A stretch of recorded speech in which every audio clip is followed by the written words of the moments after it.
الحبیب صلی اللہ تعالی علی محمد صلی اللہ تعالی علیہ وسلم صلاۃ و سلام علیک یا سیدی یا رسول اللہ۔ میرے مدنی چینل کے ناظرین، اسلام کے بنیادی 5 ارکان ہیں، جن میں کلمہ طیبہ کے بعد جو نمبر آتا ہے وہ ہے نماز کا۔ نماز پڑھنا یہ ہر مسلمان عاقل و بالغ پر فرض ہے، اور اللہ تبارک و تعالی نے قرآن کریم فرقان حمید کے اندر تقریباً 700 سے زائد مقامات پر نماز کی ادائیگی کا حکم جو ہے وہ ارشاد فرمایا ہے۔ اور نماز کی ادائیگی یہ وہ مبارک عمل ہے کہ جس کا حکم حضرت سیدنا عیسیٰ علیہ السلام کے مبارک شریعت میں اور ان کے مبارک دور میں بھی تھا۔ حضرت عیسیٰ علیہ السلام نے خود ہی ارشاد فرمایا کہ اللہ تبارک و تعالی نے مجھے نبی بنایا ہے، میں اللہ تبارک و تعالی کا بندہ ہوں، اس نے مجھے کتاب بھی عطا فرمائی ہے، وَجَعَلَنِي نَبِيًّا، اور مجھے اپنا نبی بنایا ہے، اور مجھے یہ حکم دیا ہے کہ میں اپنے والدین کے ساتھ حسن سلوک کروں اور نماز قائم کروں، زکوٰۃ کی ادائیگی کروں۔ ہم دیکھتے ہیں کہ نماز یہ بڑا اہم فرض ہے، لیکن مسلمانوں کی ایک بڑی تعداد ہے جو اس اہم فرض کی اہمیت، اس کی افادیت اور اس کی چاشنی سے دور ہے۔ اہمیت و افادیت جانتے نہیں ہیں کما حقہ، اور نماز پڑھنے کے کیا اجر و ثواب ہیں ان پر بھی بعض اوقات نظر نہیں ہوتی، یا ذہن میں نہیں ہوتے، یاد نہیں ہوتے، تو بندہ اس میں سستی کر جاتا ہے۔ ہم دیکھتے ہیں رمضان مبارک میں جب پہلے دن ہوتے ہیں تو عاشقان رسول کی ایک بھرمار ہوتی ہے، مسلمان مسجد میں آتے ہیں، مسجدیں کم پڑ جاتی ہیں، جگہ جو ہے وہ کم ہو جاتی ہے، باہر بھی صفیں بچھائی جاتی ہیں، لیکن پھر چلتے جب پہلا عشرہ گزر جاتا ہے تو معاملہ وہی روٹین پر آ جاتا ہے کہ سستیاں دوبارہ شروع ہو جاتی ہیں۔ اللہ تبارک و تعالی ہمیں اپنی عبادت کا ذوق اور شوق بھی عطا فرمائے اور نماز پڑھنے کا جذبہ بھی عطا فرمائے۔ آج ہم نے سلسلے کا موضوع رکھا ہے نماز، اسی سے متعلق انشاءاللہ مبلغین دعوت اسلامی ہمیں مدنی پھول عطا فرمائیں گے۔ اللہ تعالیٰ کی رضا پانے کے لیے اور ثواب کمانے کے لیے سلسلے میں شامل رہیے، انشاءاللہ بے شمار برکتیں حاصل ہوں گی۔ ہمارے اشفاق مدنی حافظہ اللہ تعالی بڑے پیارے مبلغ دعوت اسلامی ہیں، قرات قرآن سنائیں گے، اسد بھائی ہمارے ساتھ موجود ہیں، انشاءاللہ نعت رسول مقبول بھی سنائیں گے، اور مبلغین دعوت اسلامی اپنے مدنی پھولوں سے بھی ہمیں نوازیں گے۔ آپ بھی اس سلسلے میں شامل رہ سکتے ہیں اپنی کالز کے ذریعے سے، اپنے میسیجز کے ذریعے سے، اپنے ٹیلی گرام کے ذریعے سے، واٹس ایپ کے ذریعے سے، feedback@madanichannel.tv پر میل کر کے بھی آپ ہمارے ساتھ سلسلے میں شامل ہو سکتے ہیں۔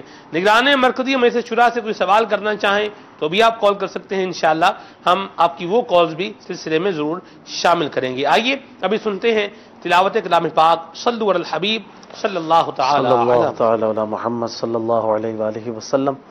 حضرت عمر بن خطاب رضی اللہ تعالیٰ عنہ فرماتے ہیں کہ ایک بار رسول اللہ صلی اللہ علیہ وسلم نے اس طرح سے دعا کی، اور وہ دعا یوں تھی کہ اے اللہ عز و جل ہمیں زیادہ عطا فرما اور کمی نہ فرما، اور ہمیں عزت عطا فرما اور ذلیل نہ فرما۔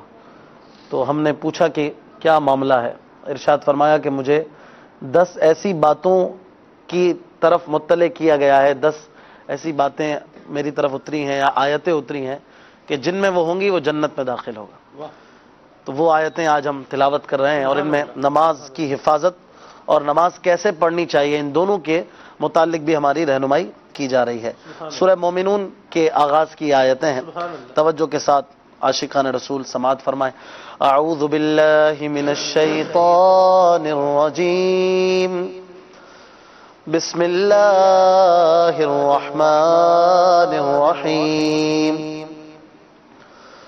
قد افلح المؤمنون الذين هم في صلاتهم خاشعون والذين هم عن اللغو معرضون والذين هم للزكاة فاعلون والذين هم لفروجهم حافظون إلا على أزواجهم أو ما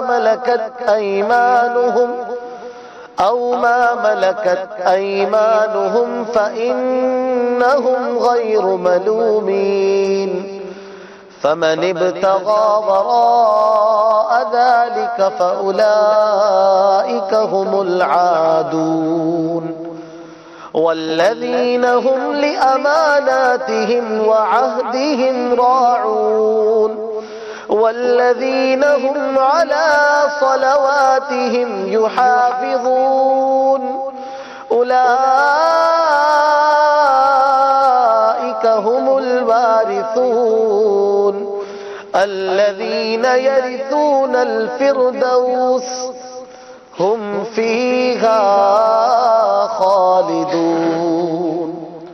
ترجمہ کنز الایمان، بے شک مراد کو پہنچے ایمان والے جو اپنی نماز میں گڑ گڑاتے ہیں، اور وہ جو کسی بیہودہ بات کی طرف التفات نہیں کرتے، اور وہ کہ زکوٰۃ دینے کا کام کرتے ہیں، اور وہ جو اپنی شرم گاہوں کی حفاظت کرتے ہیں مگر اپنی بیویوں یا شرعی باندیوں پر جو ان کے ہاتھ کی ملک ہے، ان پر کوئی ملامت نہیں۔ تو جو ان دو کے سوا کسی اور کو چاہے وہی حد سے بڑھنے والے ہیں، اور وہ جو اپنی امانتوں اور اپنے عہد کی رعایت کرتے ہیں، اور وہ جو اپنی نمازوں کی نگہبانی کرتے ہیں، یہی لوگ وارث ہیں کہ فردوس کی میراث پائیں گے، اس میں ہمیشہ رہیں گے۔ سبحان اللہ۔ سلمان بھائی، مفسرین کرام نے ان آیتوں کے آغاز میں جو جملہ، جو لفظ استعمال کیا گیا، قد افلح المؤمنون، سبحان اللہ، لفظ افلح یہ نکلا ہے فلاح سے، جی، اور اس کا عربی میں معنی ہوتا ہے کامیابی۔ سبحان اللہ۔ سب سے پہلی بات تو یہ کہ ہر شخص یہ چاہتا ہے کہ میں کامیاب ہو جاؤں۔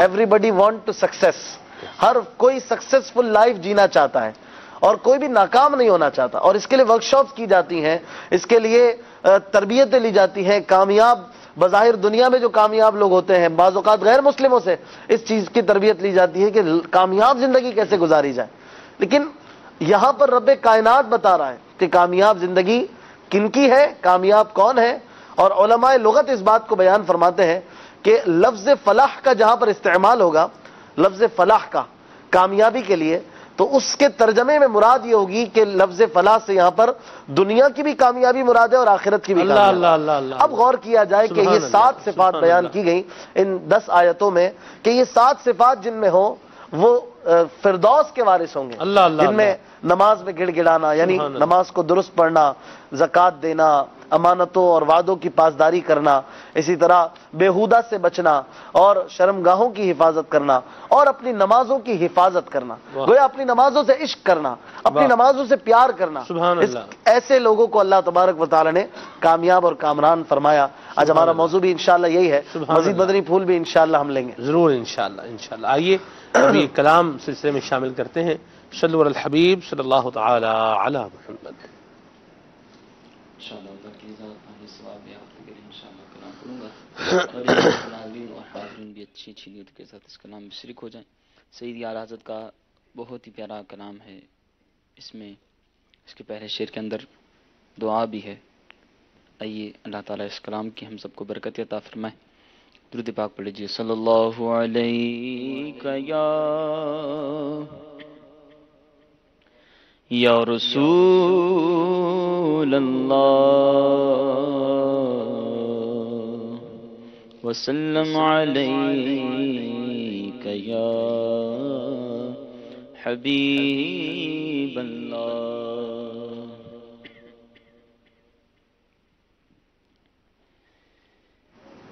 دل کو ان سے خدا جدا نہ کرے،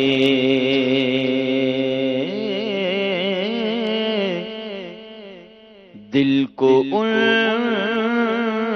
سے خدا جدا نہ کرے، دل کو ان سے خدا جدا نہ کرے، دل کو سے خدا جدا نہ کرے، بے کسی لوٹ لے خدا نہ کرے، بے کسی لوٹ لے خدا خدا نہ کرے. اور یہ وہی ہے جو بخش دیتے ہیں. یہ وہی ہے جو بخش دیتے ہیں. کون ان جرم پہ سزا نہ کرے. کون ان جرم پہ سزا نہ کرے. سب طبیبوں نے دے دیا ہے جواب. سب طبیبوں نے دے دیا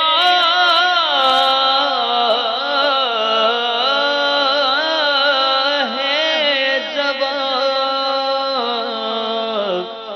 آہ عیسیٰ اگر دوا نہ کرے. آہ عیسیٰ اگر دوا نہ کرے. دل کہاں لے چلا حرم سے مجھے. دل کہاں لے چلا حرم سے مجھے. دل کہاں لے چلا حرم سے مجھے. پھر کے گلی گلی تباہ ہو کر سب کی کھائے کیوں. دل کو جو عقل دے خدا تیری گلی سے جائے کیوں. دل کہاں لے چلا حرم سے مجھے. ارے تیرا برا خدا نہ کرے. ارے تیرا برا خدا نہ کرے. ذوف مانا مگر یہ ظالم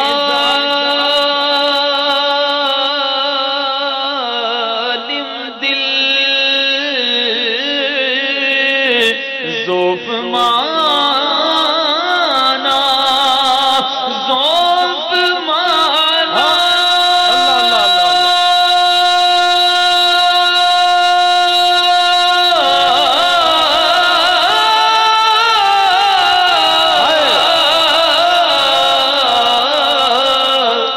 ذوف مانا مگر یہ ظالم دل. ان کے راستے میں تو تھکا نہ کرے. ان کے راستے میں تو تھکا نہ کرے، ان کے راستے میں تو تھکا نہ کرے، لے رضا سب چلے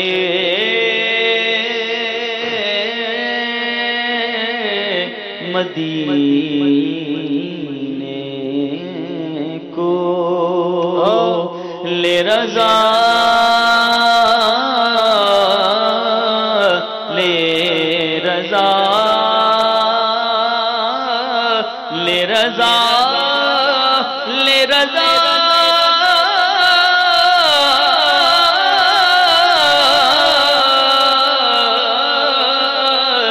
لے رضا سب چلے مدینے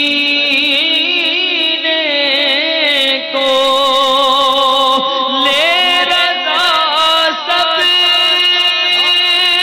چلے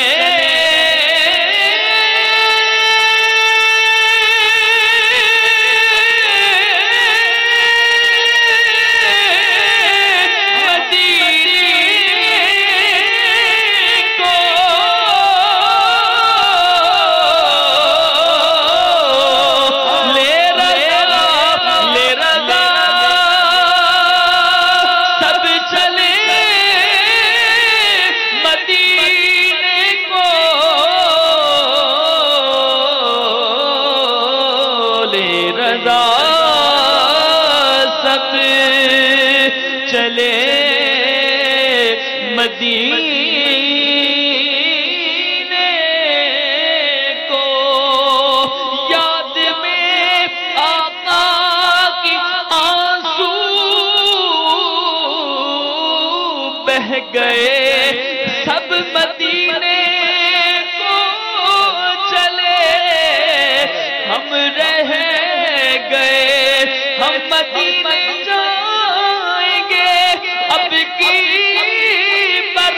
ہر برس یہ سوچ کر ہی رہ گئے، ہم تیرا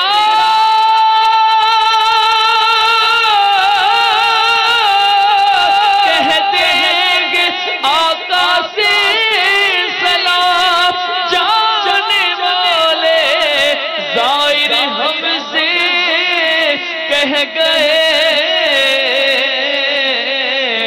لے رضا سب چلے مدینے کو، جانو دل ہوش و خیرت سب تو مدینے پہنچے، تم نہیں چلتے رضا، تم نہیں چلتے رضا، سارا تو سامان گیا، لے رضا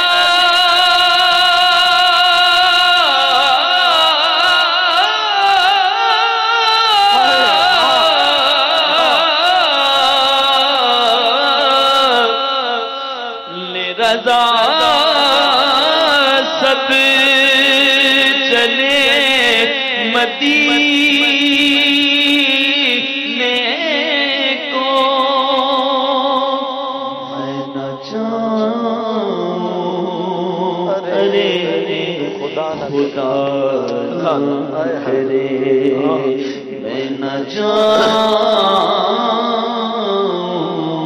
ارے خدا نہ کرے، بے کسی لوٹ لے خدا نہ کرے، سبحان اللہ سبحان اللہ سبحان اللہ۔ امام سنت کا بہت ہی پیارا کلام اور بڑے پیارے انداز میں پڑھا ہے ہمارے امام صاحب، اللہ ان کو برکتیں عطا فرمائے۔ نیچے یہاں فیضان مدینہ میں بھی سفر مدینہ کے لیے ایک خوش نصیب کے نام کی اناؤنسمنٹ ہونے والی ہے، اناؤنسمنٹ ہو چکی ہے، اور کسی خوش نصیب کو ایک کو ٹکٹ مل چکا ہے۔ اللہ اللہ۔ آج اشفاق بھائی، ہم لوگ جب دسترخوان پر سحری کر رہے تھے تو سحری میں ہم اتفاق کی بات ہے کہ یہی گفتگو کر رہے تھے کہ فلاں بھی جو ہے وہ چلا گیا، فلاں بھی جا رہا ہے، فلاں بھی چلا گیا، فلاں بھی جا رہا ہے، یہی بات چیت ہو رہی تھی. اور ماشاءاللہ بہت ذوق اور شوق والا کلام، بڑے پیارے انداز میں، اعلیٰ انداز میں پڑھا ہے. ہمارے امام صاحب اللہ ان کو برکتیں عطا فرمائے. کیا فرمائیں گے آپ؟ سحری بھی کر چکے ہیں؟ جی ہاں جی، ہم سحری کر چکے ہیں. اچھا ماشاءاللہ. ناظرین تو ابھی سحری کی تیاری کر رہے ہوں گے. تیاری کر رہے ہوں گے. ہاں جی، کیا فرمائیں گے آپ؟ یہ حضور کی طرف دل کا کھنچنا اور دعوت اسلامی کا مدنی ماحول اور پیارے آقا کی تعلیمات. یقیناً یہ دعوت اسلامی کا بہت بڑا فیضان ہے کہ لاکھوں دلوں کو مدینے کی طرف مائل کر دیا ہے. اور دعوت اسلامی امیر علیہ سنت کی ذات کا نام ہے. امیر علیہ سنت کی تربیت یافتہ مبلغین اور بہت بڑی ایک تعداد ہے کہ الحمدللہ یہ مدینہ مدینہ مدینہ مدینہ کرتے رہتے ہیں اور دن رات مدینے کی یاد میں مچلتے ہیں. وہ لوگ جو پیرس اور لندن پہ مرا کرتے تھے، اللہ اللہ، انہوں نے اب مدینے کی رٹ لگائی ہوئی ہے. اب مدینے جانے کے لیے تڑپتے ہیں. اور واقعی آپ نے دنیا میں کبھی بھی کوئی ایسا بندہ نہیں دیکھا ہوگا جو 20 بار پیرس گیا ہو، 25 بار لندن گیا ہو، سوئٹزرلینڈ 15 بار گیا ہو. آپ نے نہیں دیکھا ہوگا. لیکن آپ نے ایسے دیکھے ہوں گے جو مدینے بار بار جاتے ہیں، سال میں کئی بار جاتے ہیں. بعض ایسے ہیں جو ہر جمعے کی نماز کے لیے وہاں جاتے ہیں، ہر جمعہ وہاں پڑھتے ہیں اور وہاں پر برکتیں لیتے ہیں اس دن کی. آپ غور کریں کہ مدینے میں کیسے کشش ہے. لیکن یہ کشش اجاگر کس نے کی؟ ہر مسلمان کے دل میں مدینے کی محبت یہ لازمی جز کے طور پر موجود ہے. مدینے کی محبت یہ ایمان کا حصہ ہے. یہ نہ ہو کسی مسلمان کے دل میں یہ ہو نہیں سکتا. لیکن یہ چیز موجود ہے. اس لطیفے کو اجاگر کس نے کیا؟ اس کو کھولا کس نے؟ اگر دیکھا جائے تو آج امیر علیہ سنت کی وہ ذات ہے. دعوت اسلامی کا خدا کی قسم یہ فیضان ہے کہ آج وہ نوجوان کہ جو کل تک امریکن ویزے کے لیے اور دیگر ممالک کے ویزے کے لیے لائنوں میں لگا کرتے تھے، 4 بجے سے آ جاتے تھے، اب وہ مدینے کے لیے کوششیں کرتے ہیں، مدینے کے لیے پیسے جمع کرتے ہیں. اور ایسے ایسے غریب آپ کو ملیں گے کہ آپ سوچ نہیں سکتے کہ یہ مدینے سے ہو کر آ گیا. اچھا یہ مدینے جا رہا ہے. وہ آ کے مجدہ سناتا ہے کہ مجھے بھی سرکار نے بلا لیا. کسی نے بڑی پیاری بات کہی نا، کہاں کی دولت کہاں کا منصب، قسم خدا کی یہ ہے حقیقت، جنہیں بلایا ہے مصطفیٰ نے وہی مدینے کو جا رہا ہے. اللہ اللہ اللہ. یہ نا سلمان جو اشفاق بھائی نے بیان کری کہ کوئی شخص دنیا کے کسی اور ملک میں یا کسی اور شہر میں 15 دفعہ 25 دفعہ جا چکا ہو تو اس کا شاید دوبارہ دل نہ کرے جانے کا. ایک وقت ہوتا ہے دل بھر جاتا ہے. لیکن یہاں تو ایک جہت تو یہ ہے، اور دوسری جہت یہ ہے کہ ہزاروں نے لاکھوں نے مدینہ دیکھا نہیں ہے لیکن پھر تڑپ رہے ہیں. جس شہر کو دیکھا نہیں، جس جگہ گئے نہیں، وہاں کی جو کیفیات ہیں کما حق ہو وہ محسوس نہیں کی، لیکن پھر بھی اس کی تڑپ ایسی موزن ہے کہ الحمدللہ عز و جل دعوت اسلامی کے مدنی ماحول کے قریب جو آتا ہے، اجتماع میں جو آتا ہے، اجتماع ذکر و نات میں جو آتا ہے، مدنی چینل جو دیکھ رہا ہوتا ہے، الحمدللہ رب العالمین. آپ نے درست فرمایا یہ اس چیز کو اجاگر کس نے کیا تو وہ ذات یقیناً امیر اہل سنت کی ہے کہ جو امیر اہل سنت کے دامن کرم سے وابستہ ہو جاتا ہے. یہ مدینے کے ایسے عاشق ہیں کہ جو ان کے دامن سے وابستہ ہوتا ہے وہ بھی عاشق مدینہ بن جاتا ہے. اور یہ مدینہ پاک کی محبت صرف امیر علیہ سنت کی ذات تک محدود نہیں ہے. آپ جتنے اولیاء دیکھیں گے، جتنے میں یہ کہنے والا تھا، دیکھیں گے، وہ ان کے ایمان کا لازمی جز اور ان کی محبتوں کا مرکز جو ہے مدینہ منورہ بنا ہوگا. اور کوئی ولی جو ہے آپ کو اس سے خالی نظر نہیں آئے گا، کوئی بزرگ اس سے خالی نظر نہیں آئیں گے. اعلیٰ حضرت رحمۃ اللہ تعالی علیہ زندگی بھر مدینہ مدینہ ہی کرتے رہے اور مدینے والے کا کام کرتے رہے. اور آپ نے جو مدینے کا ادب سکھایا، یہاں تک کہ مدینے کی خاک کا ادب سکھایا، مدینے کے کتوں کا ادب سکھایا، یہ آپ ہی کا حصہ تھا. جیسے کہ آپ نے خاک مدینہ کے لیے کلام میں اپنے ہم خاک اڑائیں گے جو وہ خاک نہ پائی، آباد رضا جس پہ مدینہ ہے ہمارا، حرم کی زمین اور قدم رکھ کے چلنا. ارے سر کا موقع ہے او جانے والے، اللہ اکبر اپنے قدم اور یہ خاک کے پاس، حسرت ملائکہ کو جہاں وضع سر کی ہے. مدینے کے کتوں کے لیے فرماتے ہیں رضا کسی سگے طیبہ کے پاؤں بھی چومے تم اور کہ اتنا دماغ لے کے چلے، بار آئے دل بھی نہ نکلا دل سے تحفے میں رضا، ان سگانے کو سے اتنی جان پیاری واہ واہ. مدینے کی چیزوں سے ہے سمعہ خراشی یہ سگے طیبہ کا، ورنہ کیا یاد نہیں نالا و افغاں ہم کو. تو یہ مدینے سے محبت، مدینے کی چیزوں سے محبت، مدینے کے کانٹوں سے محبت، مدینے کے پھول سے محبت، مدینے کے صحرا سے محبت، مدینے کے ذروں سے محبت، یہ ایمان کا حصہ ہے. اور کیوں نہ ہو کہ جب پیارے آقا کو مدینے سے نسبت ہے. پیارے آقا امیر علیہ سنت فرماتے نا اگر پیارے آقا لندن میں رہتے تو ہم لندن کرتے, لیکن پیارے آقا نے مدینہ کو پسند فرمایا تو آج ہمارے روح کا اور محبت کا مرکز مدینہ بنا ہوا ہے, بنا ہوا رہنا چاہیے. جی جانتے ہو مدینہ ہے کیوں, دل پسند میٹھے آقا کا روزہ مدینے میں ہے. مدینہ اس لیے عطار جانو دل سے ہے پیارا کہ رہتے ہیں میرے آقا میرے دلبر مدینے میں, میرے سرور مدینے میں. نبی پاک علیہ الصلوۃ والسلام کی نسبت سے یہ شہر اتنی برکتوں والا ہوا. جو مدینے کے سلطان ہیں وہ بھی رب تبارک و تعالیٰ کی بارگاہ میں عرض کرتے ہیں اور دعا کرتے ہیں, یا اللہ مدینے کی محبت ہمارے دل میں مزید بڑھا, مکے سے زیادہ بڑھا. اللہم حبب الینا المدینہ کحبنا مکہ او اشد او کما قال, یا اللہ ہمیں مکے سے زیادہ مدینے کی محبت عطا فرما. سبحان اللہ. اور واقعی کیسی سرکار کی دعا قبول ہوئی کہ کیسی محبت بڑی ہے کہ کہاں کوئی روتا ہے جنت کی خاطر لیکن رلاتی ہے عاشق کو یاد مدینہ. دعا کرتے ہیں اللہ تعالیٰ جو بیچارے لگے ہوئے ہیں, کوششیں کر رہے ہیں, دعائیں کر رہے ہیں, اسباب نہیں ہیں, اسباب ہیں مگر اور رکاوٹیں ہیں, مشکلات ہیں, اللہ تعالیٰ سب کے لیے خیر سے سفر مدینہ کی راہ ہموار فرمائے. آمین آمین آمین. عاشق کیسے ہوتے ہیں سبحان اللہ. یہاں موضوع تو ہمارا سلسلے کا آج وہ موضوع بعض اوقات ہوتا ہے وہ پیچھے ہی آ جاتا ہے, پیچھے رہ بھی جاتا ہے, لیکن یہ بات بھی جو ہو رہی ہے یہ بھی یقیناً ذوق افزا بھی ہے اور ہمارے ایمان کی ایک جو ہے وہ جان بھی ہے اور بلکہ ایمان کی ایک تازگی بھی ہے, اور بلکہ میں اگر یوں کہوں کہ ایمان کی چاشنی اس سے نصیب ہوتی ہے تو یہ بات بھی غلط نہیں ہوگی. عبدالحبیب بھائی نے جو ہے وہ کہا کہ میں ہند میں گیا, اشفاق بھائی کہتے ہیں ہند میں گیا تو وہاں دیکھا کہ کسی کے گھر میں جانا ہوا تو مدنی منا جو ہے وہ ایک لے کر آ گیا, غلہ ہوتا ہے نا اس میں پیسے جمع کرتے ہیں مہروز بھائی, غلہ لے کر آ گیا تو پہلے ایک لے کر آیا, پھر دوسرا لے کر آیا, پھر تیسرا لے کر آیا غالباً.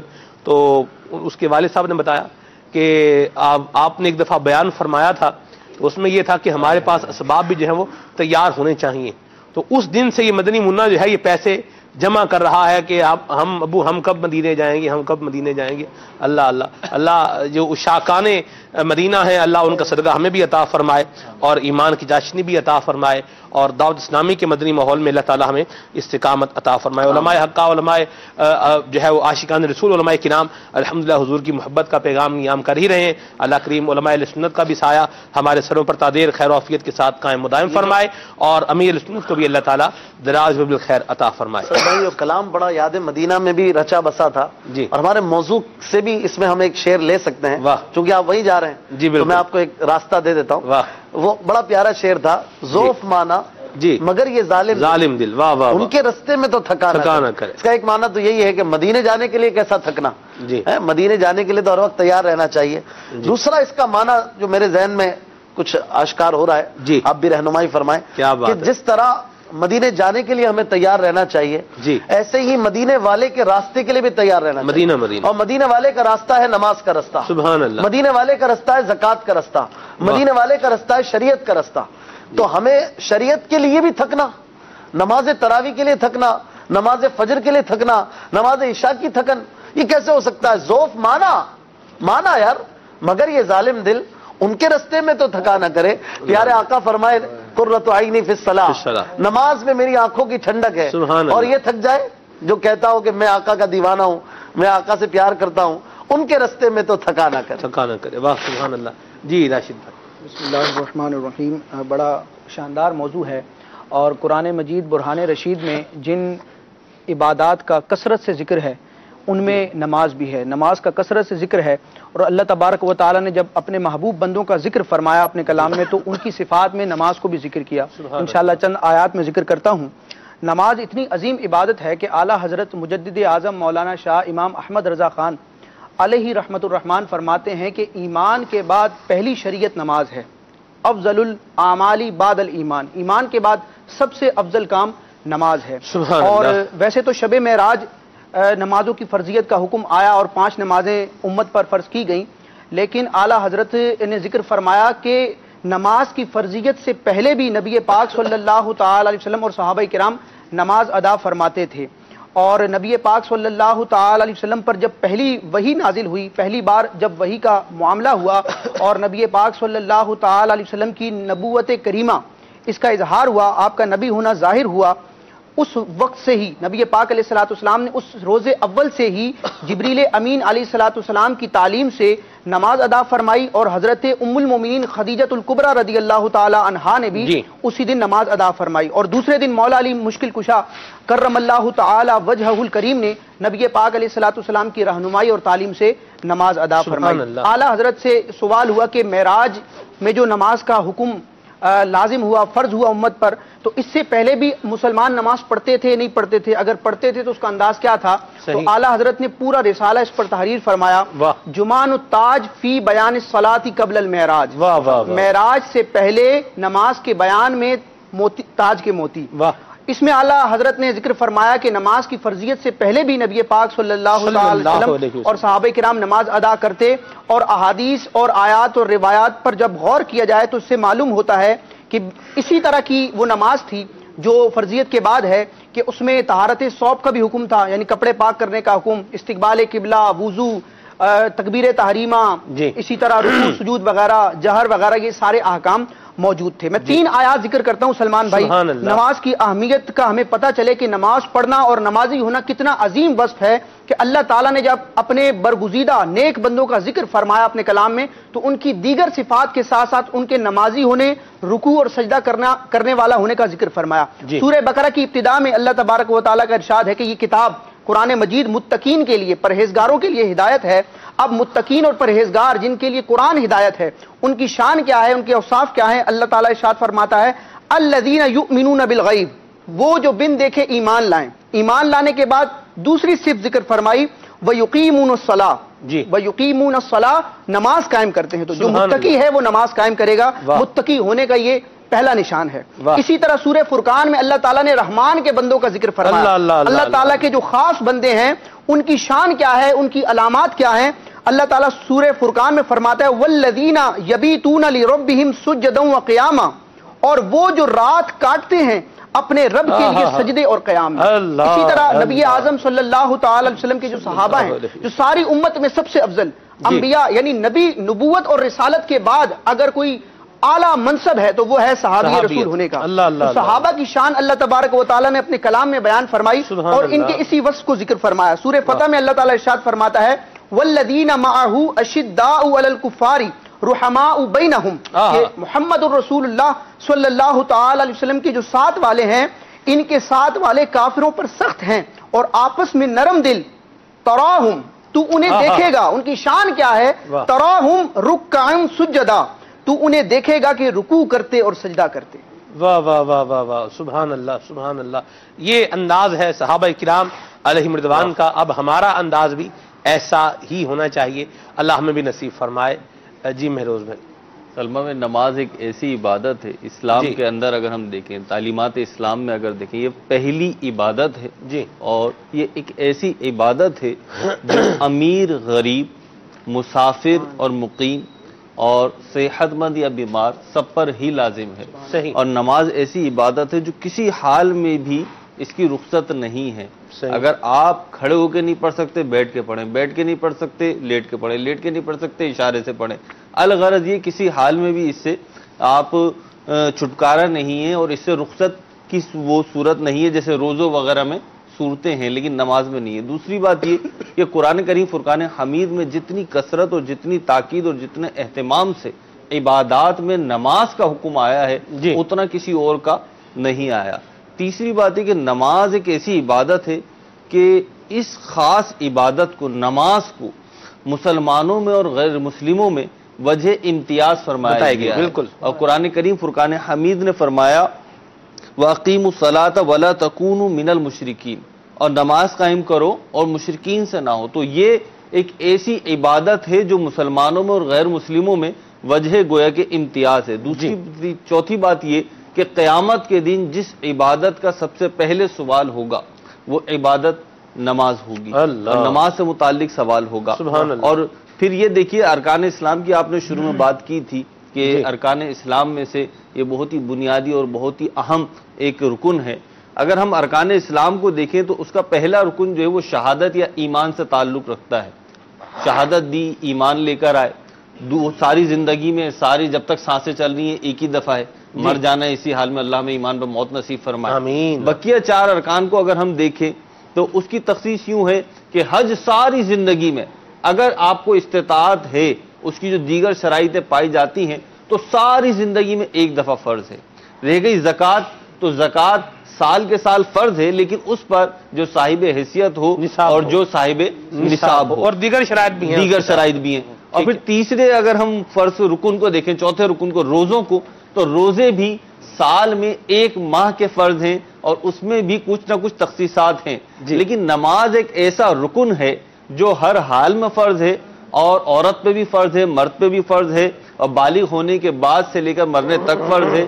کسی حال میں رخصت نہیں ہے اس کی، اور یہ ڈیلی ہے اور 5 وقت ہے. اور اس کی شان یہ ہے کہ نماز تو نماز ہے نا، لیکن احادیث کریمہ میں آیا کہ جو نماز کے انتظار میں ہے، نماز کا انتظار ایسی اہم اور ایک ایسی عظمت والا کام ہے کہ جو نماز کے انتظار میں ہے وہ بھی گویا کہ نماز ہی میں ہے. اور اس کو اہتمام نماز اور محافظت نماز سے تعبیر کیا علماء نے کہ نماز کا انتظار کیا جائے. تو نماز کے تو فضائل انشاءاللہ چلیں گے، اور یہ گناہوں کو دھونے والی ہے. اللہ اللہ اللہ. حدیث کریمہ میں آیا، بہت مشہور حدیث ہے کہ یہ جانور کی مثال دی گئی کہ ایک جانور ہو اور وہ کیچڑ میں لت پت ہو جائے اور پھر وہ صاف پانی میں جو ہے وہ غسل کر لے، دھو لے اپنے آپ کو، تو کیا متزن ہو جائے، تو صاف ستھرا ہو جائے گا. تو ایسی ہی مثال نماز کی ہے. پتوں سے مثال دی کہ جیسے پتے جھڑتے ہیں خشک خزاں میں درخت سے، تو ایسے ہی نماز پڑھنے والے کے گناہ جھڑتے ہیں. تو احادیث کریمہ میں پھر ہم انشاءاللہ اسلاف کا ذوق عبادت کیا تھا نماز کے اعتبار سے، نماز کیسی ہوتی تھی، انشاءاللہ اس کو بھی مدینہ. جی آپ صاحب. نبی کریم رؤوف الرحیم صلی اللہ تعالی علیہ وآلہ وسلم نے عدنان بھائی. جی عدنان بھائی. اپنے عمل کے ذریعے بھی اور اپنے اقوال کے ذریعے بھی نبی پاک صلی اللہ تعالی علیہ وآلہ وسلم نے نماز کی اہمیت کو بیان فرمایا. سبحان اللہ. خود نبی پاک علیہ الصلوۃ والسلام کا ساری رات عبادت کرنا اور ساری رات اللہ تبارک و تعالی کی بارگاہ میں نماز کے اندر کھڑے رہنا، یہ اس بات کی دلیل ہے کہ اللہ کے پیارے محبوب صلی اللہ تعالی علیہ وآلہ وسلم نماز اور قیام سے کس قدر محبت فرمایا کرتے تھے. اور ایک امتی کے لیے اتنا ہی کافی ہے کہ اس کے محبوب صلی اللہ تعالی علیہ وآلہ وسلم جن کا وہ کلمہ پڑھنے والا ہے، وہ ساری رات قیام فرماتے ہیں. ایسا قیام، اتنی عبادت کہ ان کے رات کے کچھ حصے میں آرام کرنے کا اللہ تبارک تعالیٰ انہیں حکم ارشاد فرمایا. پیارے محبوب صلی اللہ تعالیٰ علیہ وسلم رات کے کچھ حصے میں آرام فرما لیا کریں. تو اللہ کے پیارے محبوب صلی اللہ تعالیٰ علیہ وسلم نے احادیث طیبہ میں نماز کی اہمیت کو بیان فرمایا، اور اس سے کوئی بھی مسلمان انکار نہیں کر سکتا کہ دین اسلام کے اندر نبی پاک علیہ الصلوۃ والسلام کی تعلیمات کے اندر نماز کی اہمیت ہے.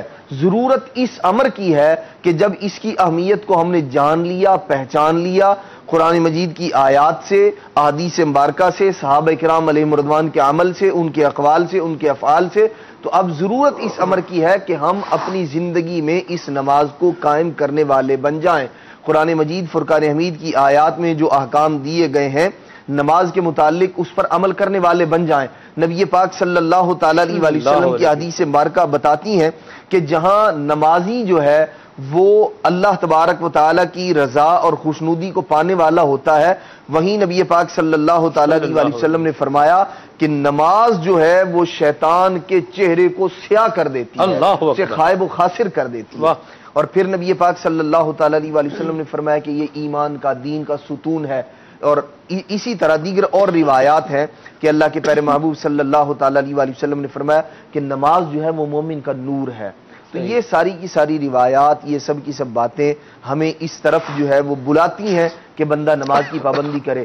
اتنا اجر اور اتنا ثواب ہے نماز کا. نبی پاک صلی اللہ تعالی علیہ وآلہ وسلم نے ارشاد فرمایا کہ جو بندہ اچھا وضو کرے، جیسے شریعت نے وضو کرنے کا حکم ارشاد فرمایا ہے، پھر اس کے بعد 2 رکعت ادا کرے ایسی کہ جس کے اندر سہو بھول نہ ہو کسی قسم کی، ارشاد فرمایا اس نماز سے فارغ ہوتا ہے، اللہ تبارک تعالیٰ اس کے سارے گناہوں کو معاف کرتا ہے. اللہ اکبر. گناہوں کی معافی بھی ہے، بلندی درجات بھی ہے. اللہ تبارک تعالیٰ کی بارگاہ میں تقرب اور اس کی بارگاہ میں نزدیکی حاصل کرنے کا ایک ذریعہ اور سبب بھی ہے.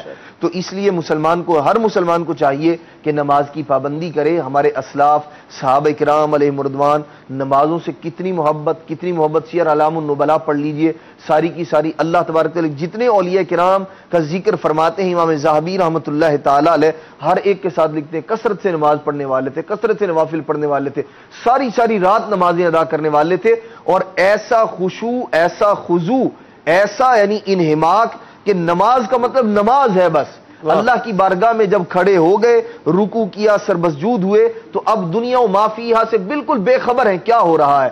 حضرت سیدنا شیخ فرید الدین عطار رحمۃ اللہ تعالی، ایک بزرگ رحمۃ اللہ تعالی علیہ کا واقعہ نقل فرماتے ہیں اپنی کتاب تذکرۃ الاولیاء میں، ارشاد فرماتے ہیں کہ وہ نماز ادا فرما رہے تھے، تو ایسا انہماک نماز میں اچانک ایک چور آیا اور اس نے آپ کے کندھوں سے جو چادر آپ نے اوڑھی ہوئی تھی اس کو اتارا اور بازار کی طرف روانہ ہو گیا تاکہ اسے بیچ کر رقم حاصل کر لے۔ ارشاد فرماتے ہیں کہ بازار کی طرف جا رہا تھا، جوں ہی پہنچا اس نے چاہا کہ اسے فروخت کرے، اسی وقت دونوں ہاتھ جو ہے وہ خشک ہو گئے، چھل ہو گئے۔ اب یہ نادم اور شرمندہ بالکل، اور رونے لگا، آنسو اس کے رکتے نہیں تھے۔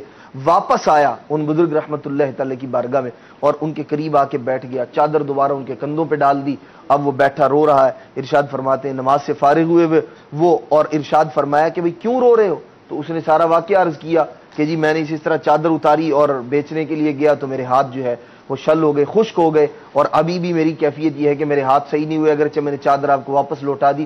انہوں نے فرمایا خدا کی قسم مجھے نہیں پتا تم نے کب چادر اتاری اور کب دوبارہ ہے۔ اب وہ کہنے لگا میرے ہاتھوں کا بھی کچھ کیجئے۔ اللہ تبارک تعالیٰ کی بارگاہ میں دعا کرتے ہیں کہ یا اللہ جو چیز یہ لے کر گیا تھا اس نے واپس کر دی ہے، مولا تو بھی اس کی ہاتھوں کی طاقت کو واپس لوٹا دے۔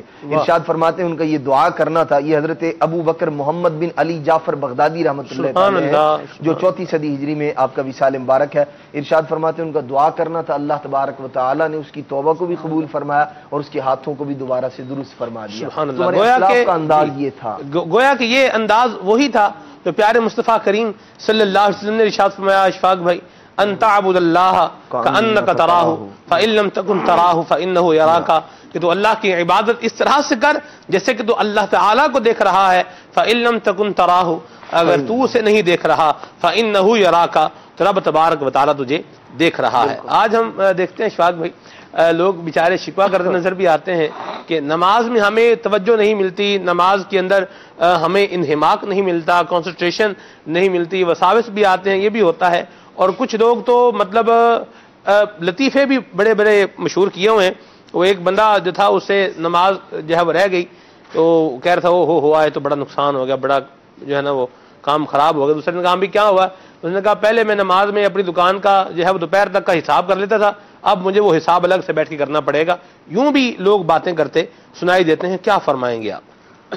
ہماری امت کا اس وقت جو ہے نا وہ بہت بڑا المیہ ہے نماز کی پابندی نہ کرنا۔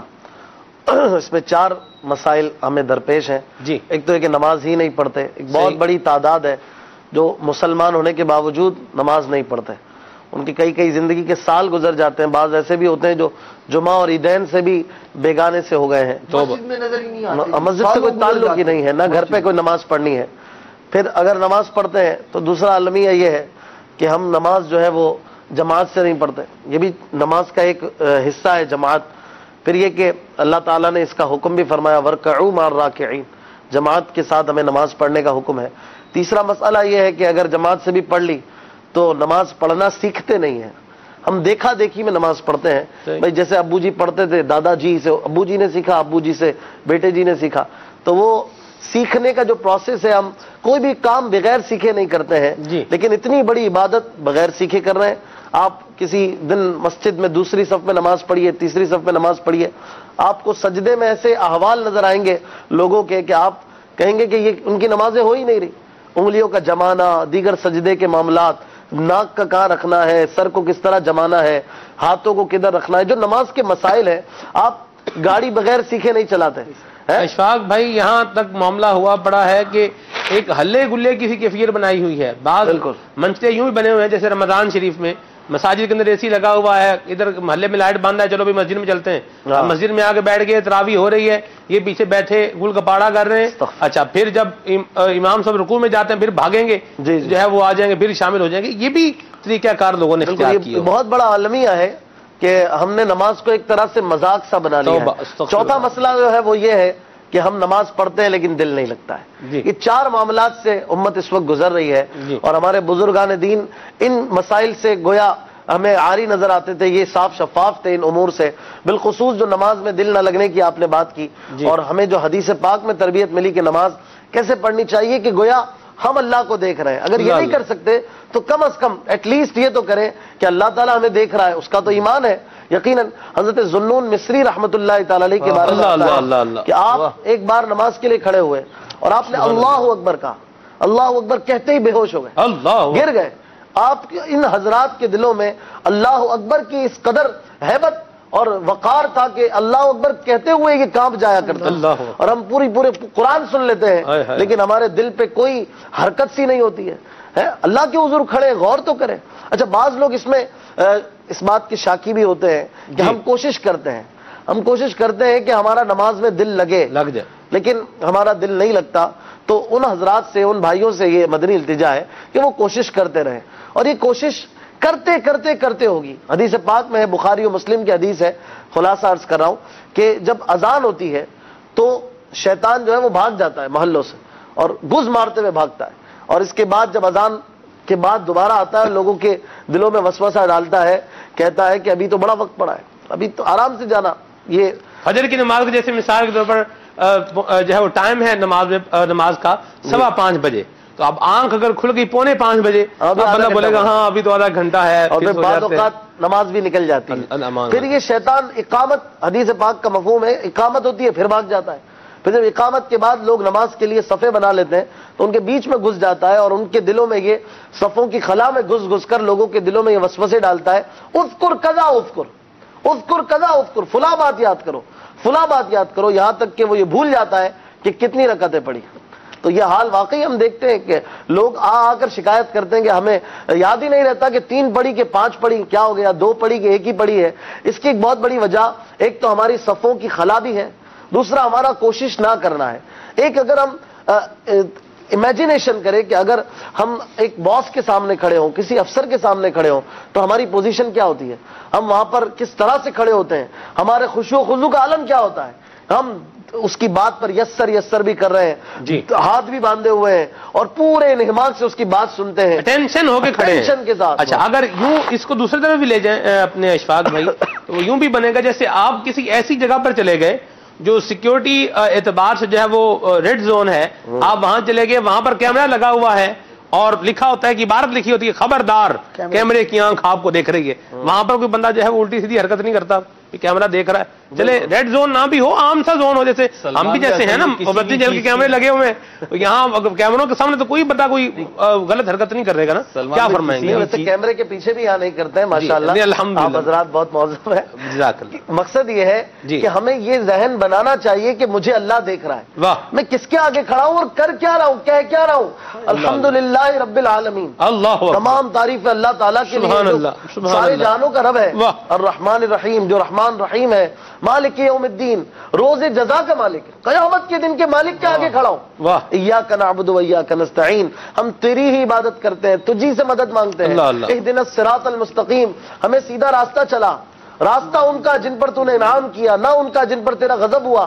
یہ باتیں ہم اللہ تبارک و تعالیٰ کی بارگاہ میں کر رہے ہیں, اور دل کہیں دکان پہ پڑا ہے, دل پڑا ہے ڈبل روٹی لینی ہے, دہی لینی ہے, دودھ لینا ہے, راشن میں کیا لینا ہے, ارے عبدالعزیز بھائی سے اتنے پیسے لینے ہیں, ارے فرقان بھائی کو اتنے پیسے دینے. ارے بھائی کیا ہو گیا ہے, دل بازاروں میں مارکیٹوں میں لگا ہے. عید کی کتنی خریداری ہو گئی, کتنی خریداری نہیں ہوئی, آج افطار میں یار یہ کھا لیا تھا مزہ نہیں آیا, کل یہ بنواؤں گا اس میں بڑا مزہ آیا. یہ ساری باتیں, اور بعض اوقات ایسی چیزیں یاد آ رہی ہوتی ہیں سلمان بھائی, آپ کو بھی تجربہ ہوگا کہ جو یاد آتی ہی نہیں عام حالات میں, وہ نماز میں یاد آ جاتی ہے. امام اعظم رضی اللہ تعالیٰ عنہ کے حوالے سے ایک آیت جی بالکل, کہ ایک شخص آیا, وہ کوئی چیز گھر میں رکھ کے بھول گیا تھا, تو امام اعظم کے پاس آیا, کیا کروں. امام اعظم نے فرمایا نماز پڑھا. بھی اس نے نیت ہی باندھی تھی کہ اسے یاد آ گئی, اور وہ پھر امام اعظم کے پاس آیا, بتایا کہ جی وہ مجھے یاد آ گئی.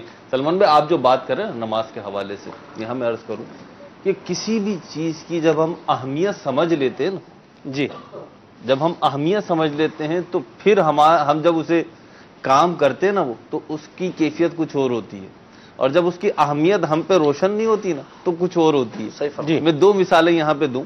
ایک تو یہ کہ اب سحری کا ٹائم ہو گیا ہے تقریباً, اب تو کرنی ہی ہے لوگوں نے بھی, مدنی چینل کے ناظرین نے بھی کرنی ہے. تو جیسے جیسے وقت اختتام کی طرف جائے گا نا, سحری کی اہمیت بڑھتی جائے گی اور کنسنٹریشن جو ہے وہ بڑا فوکس ہوتا جائے گا کہ نہیں جناب اب بس اب کوئی اور کام نہیں کرنا, اب تو سحری ہی کرنی ہے. اور بعض اوقات دیکھیں نا جی, جو سحری میں لیٹ ہو جاتے ہیں وہ کبھی کبھار یہ بھی کہتے ہیں آج تو ہبڑ دبڑ میں سحری کی ہے. تو وہ پتا ہے نا کہ 14 گھنٹے کے بعد 15 کوئی اور گھنٹے بات ملے نہیں گا. کرو, ابھی کوئی اور بات نہیں کرو, ابھی بس سحری کرنی ہے. پہلی ایک چیز یہ. دوسرا یہ کہ اسکول میں جب کوئی مضمون آتا ہے لکھنے کا, ایسے آتا ہے بالخصوص اگر ہم اپنے ریجن کی بات کر لوں, ہمارا اردو اسپیکنگ ریجن ہے, تو اگر انگلش ایسے لکھنے کو آتا ہے میٹرک وغیرہ میں, آپ کو مائی نائکبر پہ لکھنا ہے, مائی بیسٹ فرینڈ پہ لکھنا ہے اور کسی اور چیز پہ لکھنا ہے, تو آپ باقاعدہ اس کا رٹا بھی لگاتے ہیں, الفاظ بھی یاد کرتے ہیں, اس کی جو ہے پرٹیکولر جو اس کی اسپیلنگ ہوتی ہے وہ بھی یاد کرتے ہیں, اس کی جو گرامر ہوتی ہے وہ بھی درست رکھنے کی کوشش کرتے ہیں. ایون یہ کہ آپ کوشش کرتے ہیں کہ پنکچویشن کا بھی جو ہے نا میں خیال کروں. کیوں؟ کیونکہ اس ایسے پہ آپ کو 10 نمبر ملنے کی امید ہے. تو جب 10 نمبر لینے ہوتے ہیں تو ساری چیزوں کا خیال رکھ رہے ہوتے ہیں. اور یہ وہ نماز ہے جو ہمیں عذاب قبر سے بچائے گی, یہ وہ نماز ہے جو پل صراط سے پار لگائے گی, یہ وہ نماز ہے جو عرش کا جس دن کوئی سایہ نہ ہوگا اس دن سایہ عرش میں ہمیں جگہ دلائے گی. اور یہ وہ نماز ہے جو جہنم سے بچا کے اللہ کی رحمت سے اس نماز کے صدقے میں بھی ہم جنت میں جائیں گے. تو وہ نماز جو ہمیں اتنی ساری چیزیں دلا رہی ہے, اس کو سیکھنے کا, اس کو سمجھنے کا ہمارا وہ مطلب توجہ نہیں ہے. کیوں نہیں ہے؟ کیونکہ اس کی اہمیت واضح نہیں ہے. اگر ہم اہمیت سمجھ لیں, ہمارے اسلاف کی نماز کیسی ہوا کرتی تھی. میں یہاں پہ حضرت حاتم بن اسم رحمۃ اللہ تعالی علیہ کی نماز کا حال بیان کرنا چاہوں گا کہ حضرت حاتم بن اسم رحمۃ اللہ تعالی علیہ سے ان کی نماز کا حال پوچھا گیا کہ حضور آپ نماز کس طرح ادا کرتے ہیں؟ تو آپ نے فرمایا کہ جب نماز کا وقت قریب ہو جاتا ہے تو نہایت ہی کامل. سننے کی بات ہے یہ کہ یہ بہرحال تھے تو انسان نا, یہ اپنے اعمال کی بنیاد پہ اللہ کی رحمت سے اس کی ولایت کے راستے پہ چلے, ولی کامل بنے. آج ہم ان کا نام لے رہے ہیں, ان کی نمازوں کا حال بیان کر رہے ہیں, تو ہم بھی تو اس سے کچھ سیکھیں. ان سے پوچھا کہ آپ نماز کیسے پڑھتے ہیں؟ فرمایا کہ جب نماز کا وقت قریب ہو جاتا ہے تو میں نہایت ہی کامل اور مکمل طریقے سے وضو کرتا ہوں. پہلا کام, اگر نماز میں آپ کو خشوع خضوع چاہیے, کیا کامل اور اچھے طریقے سے وضو کرتا ہوں. پھر نماز کا وقت آ جانے پر جب مصلی پہ قدم رکھتا ہوں, نماز پڑھنے کی جگہ پر قدم رکھتا ہوں, تو اس طرح کھڑا ہوتا ہوں کہ میرے بدن کا ہر جوڑ اپنی جگہ پر برقرار ہو جاتا ہے, یعنی سکون میں آ جاتا ہوں. اور دل میں تصور جماتا ہوں کہ خانہ کعبہ میرے دونوں بھموں کے درمیان ہے, سامنے خانہ کعبہ بالکل سامنے. دل میں تصور جماتا ہوں اور مقام ابراہیم میرے سینے کے سامنے ہے. پھر میں اپنے دل میں یقین رکھتے ہوئے کہ اللہ میری ظاہری حالت اور میرے دل میں چھپے ہوئے تمام خیالات کو جانتا ہے, اس طرح کھڑا ہوتا ہوں کہ گویا پل صراط پر میرے قدم. اللہ اکبر. اور جنت میری دائیں جانب اور جہنم بائیں جانب, اور ملک الموت میرے پیچھے ہیں. گویا یہی نماز میری زندگی کی آخری نماز. اللہ اللہ. اگر ایک یہی مدنی پھول ہم اپنا لیں, یہی نماز میری زندگی کی آخری نماز ہے. اس کے بعد تکبیر تحریمہ نہایت اخلاص کے ساتھ کہتا ہوں, پھر انتہائی تدبر و غور و فکر کے ساتھ قرات کرتا ہوں, پھر نہایت تواضع کے ساتھ رکوع اور گڑگڑاتے ہوئے انکساری کے ساتھ سجدہ کرتا ہوں, پھر اسی طرح پوری نماز نہایت ہی خشوع و خضوع کے ساتھ ادا کرتا ہوں. یہ سن کر سننے والے نے کہا کہ حضور واقعی آپ ایسا ہمیشہ اور ہر وقت اسی طرح نماز پڑھتے ہیں؟ تو آپ علیہ رحمہ نے فرمایا کہ جی ہاں, 30 برس سے میں ہمیشہ اور ہر وقت اسی طرح نماز. اللہ اللہ. تو ہماری تو کاش کوئی ایک نماز ہی ایسی ہو جائے. اللہ اکبر. واقعی اہمیت نہیں ہے مہروز بھائی, اہمیت جو ہے نا آپ نے جو بات کی, اہمیت ہوگی تو اس طرح کی نمازیں ملیں گی. کوئی بھی نہیں چاہتا میری آخری نماز ایسی ہو کہ میں مطلب اس میں دل ہی نہ لگاؤں. آپ نے بھی دیکھا ہوگا سلمان بھائی, امیر اہل سنت کو مدنی چینل کے ناظرین نے بھی دیکھا ہوگا. مطلب ایک چیز دیکھنے سے بھی تو پتہ چلتی ہے نا خشوع و خضوع کی کیفیات امیر اہل سنت کی, جس طریقے سے آپ نماز پڑھتے ہیں, جو اہتمام ہوتا ہے, جو انداز ہوتا ہے. جیسے ایک بہت ہی مشہور معمول ہے امیر اہل سنت کا کہ خوشبو لگاتے ہیں نماز سے پہلے، نماز کی تعظیم کی نیت سے خوشبو لگاتے ہیں، کپڑے درست کرتے ہیں، اور بلکہ ابھی پچھلے دنوں مدنی مذاکرے میں ایک وہ فوٹیجز بھی دکھائی گئی تھی امیر اہل سنت کی کہ اس میں آپ بہت قیمتی اچھا سا جبہ پہن کر نماز ادا فرما رہے تھے، سبحان اللہ، وضاحت یہی فرمائی تھی کہ نماز کی تعظیم کی نیت کہ زینت اختیار کرو۔ ہمارا بھی کئی بار یہ میں نے دیکھا ہے سلمان بھائی، جب موقع ملا ساتھ نماز پڑھنے کا، امیر اہل سنت کو نماز میں روتے ہوئے دیکھا، اللہ آپ کی ہچکیاں سنی ہے کہ آپ نماز میں رو رہے ہیں۔ اسد بھائی کو زیادہ اس کا تجربہ رہا ہوگا، یہ نمازیں پڑھاتے ہیں ماشاءاللہ۔ یہ اللہ کرے کہ سستی نکل جائے۔ سورہ نساء کی آیت نمبر 142 میں اللہ تبارک و تعالی نماز میں سستی، یہ منافقین کی نشانی اور علامت بیان کرتے ہوئے فرماتا ہے وَإِذَا قَامُوا إِلَى الصَّلَاةِ قَامُوا كُسَالَىٰ، جب وہ نماز کے لیے کھڑے ہوتے ہیں تو سستی کرتے ہوئے، يُرَاءُونَ النَّاسَ، اور لوگوں کو دکھانے کے لیے، وَلَا يَذْكُرُونَ اللَّهَ إِلَّا قَلِيلًا، اور اللہ کا ذکر نہیں کرتے مگر بہت تھوڑا۔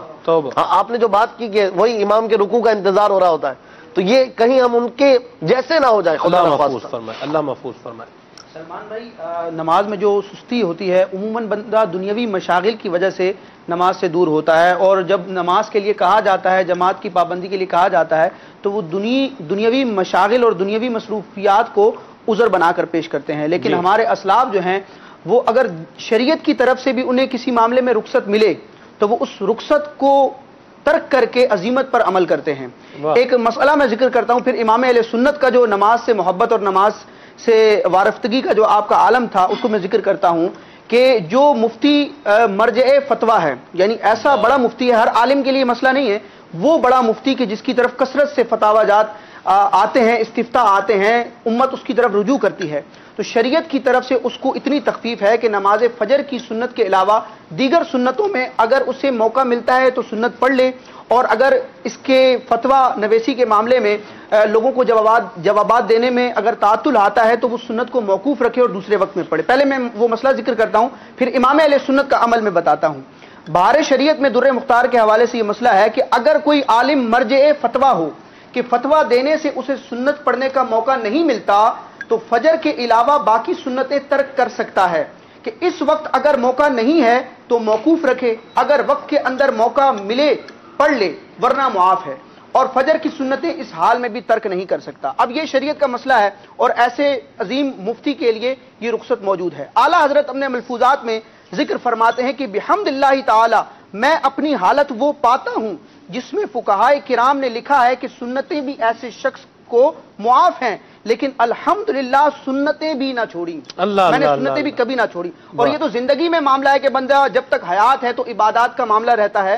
ہمارے بزرگان دین کی یہ خواہش ہوتی تھی کہ مرنے کے بعد بھی اللہ تعالیٰ ہمیں قبر میں نماز پڑھنے کی سعادت بخشے۔ ایک بڑی پیاری روایت ہے، حضرت سیدنا سعید بن جبیر رضی اللہ تعالیٰ عنہ فرماتے ہیں کہ میں اور حضرت حمید طویل رحمۃ اللہ تعالیٰ علیہ، ہم دونوں نے حضرت سیدنا ثابت بنانی رحمۃ اللہ تعالیٰ علیہ کو جب لحد میں اتارا، آپ کا جب دنیا سے انتقال ہوا، آپ نے دنیا سے پردہ فرمایا، تو حضرت سعید بن جبیر اور حمید طویل رحمۃ اللہ تعالیٰ علیہ نے آپ کو لحد میں اتارا۔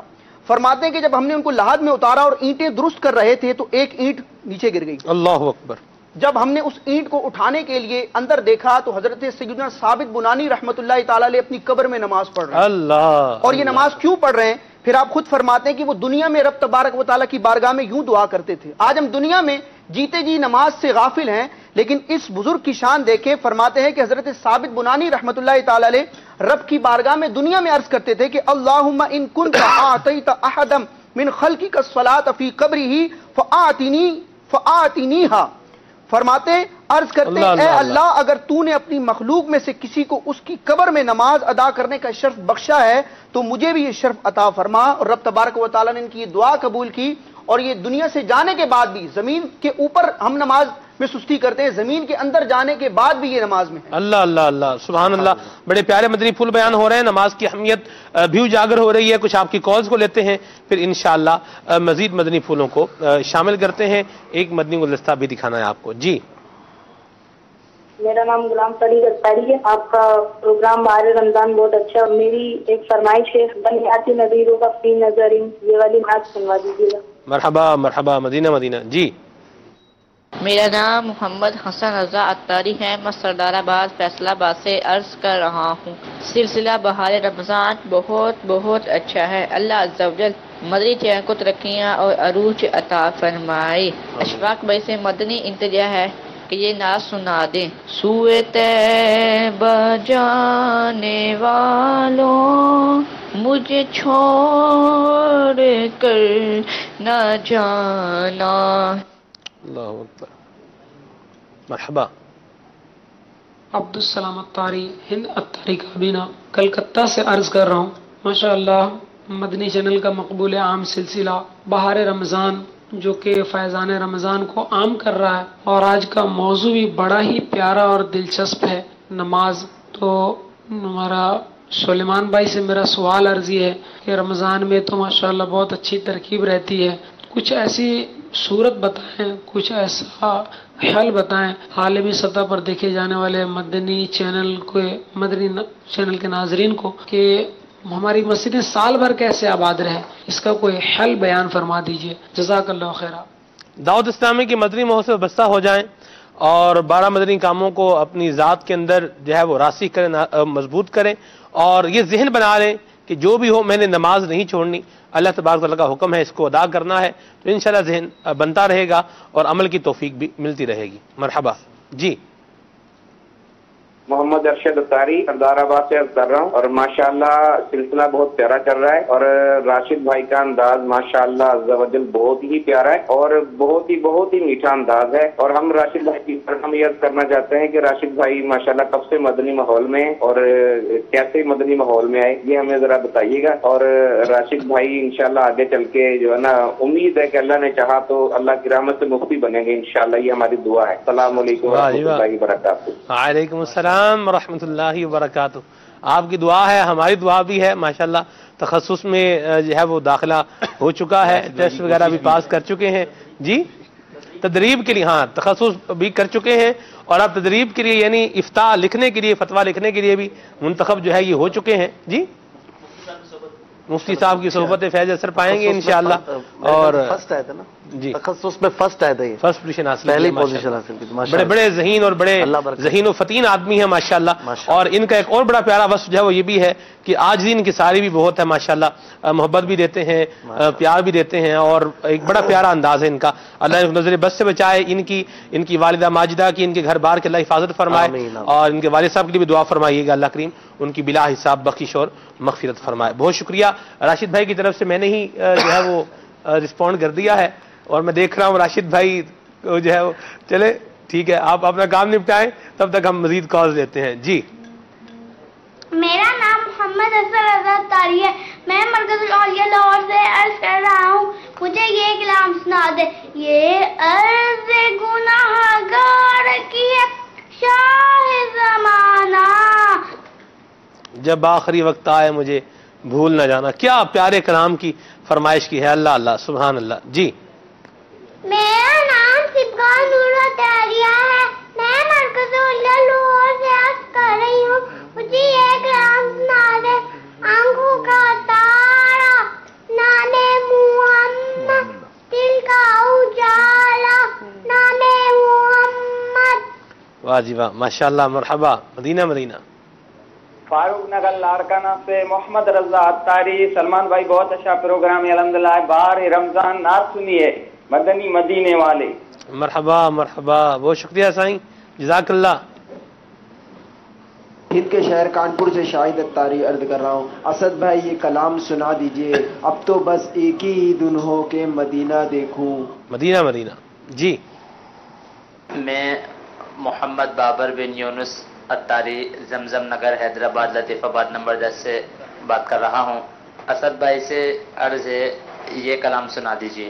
میں پانچوں نمازیں پڑھوں گا جماعت میں، پانچوں نمازیں پڑھوں گا جماعت، ہو توفیق ایسی عطا یا الہی.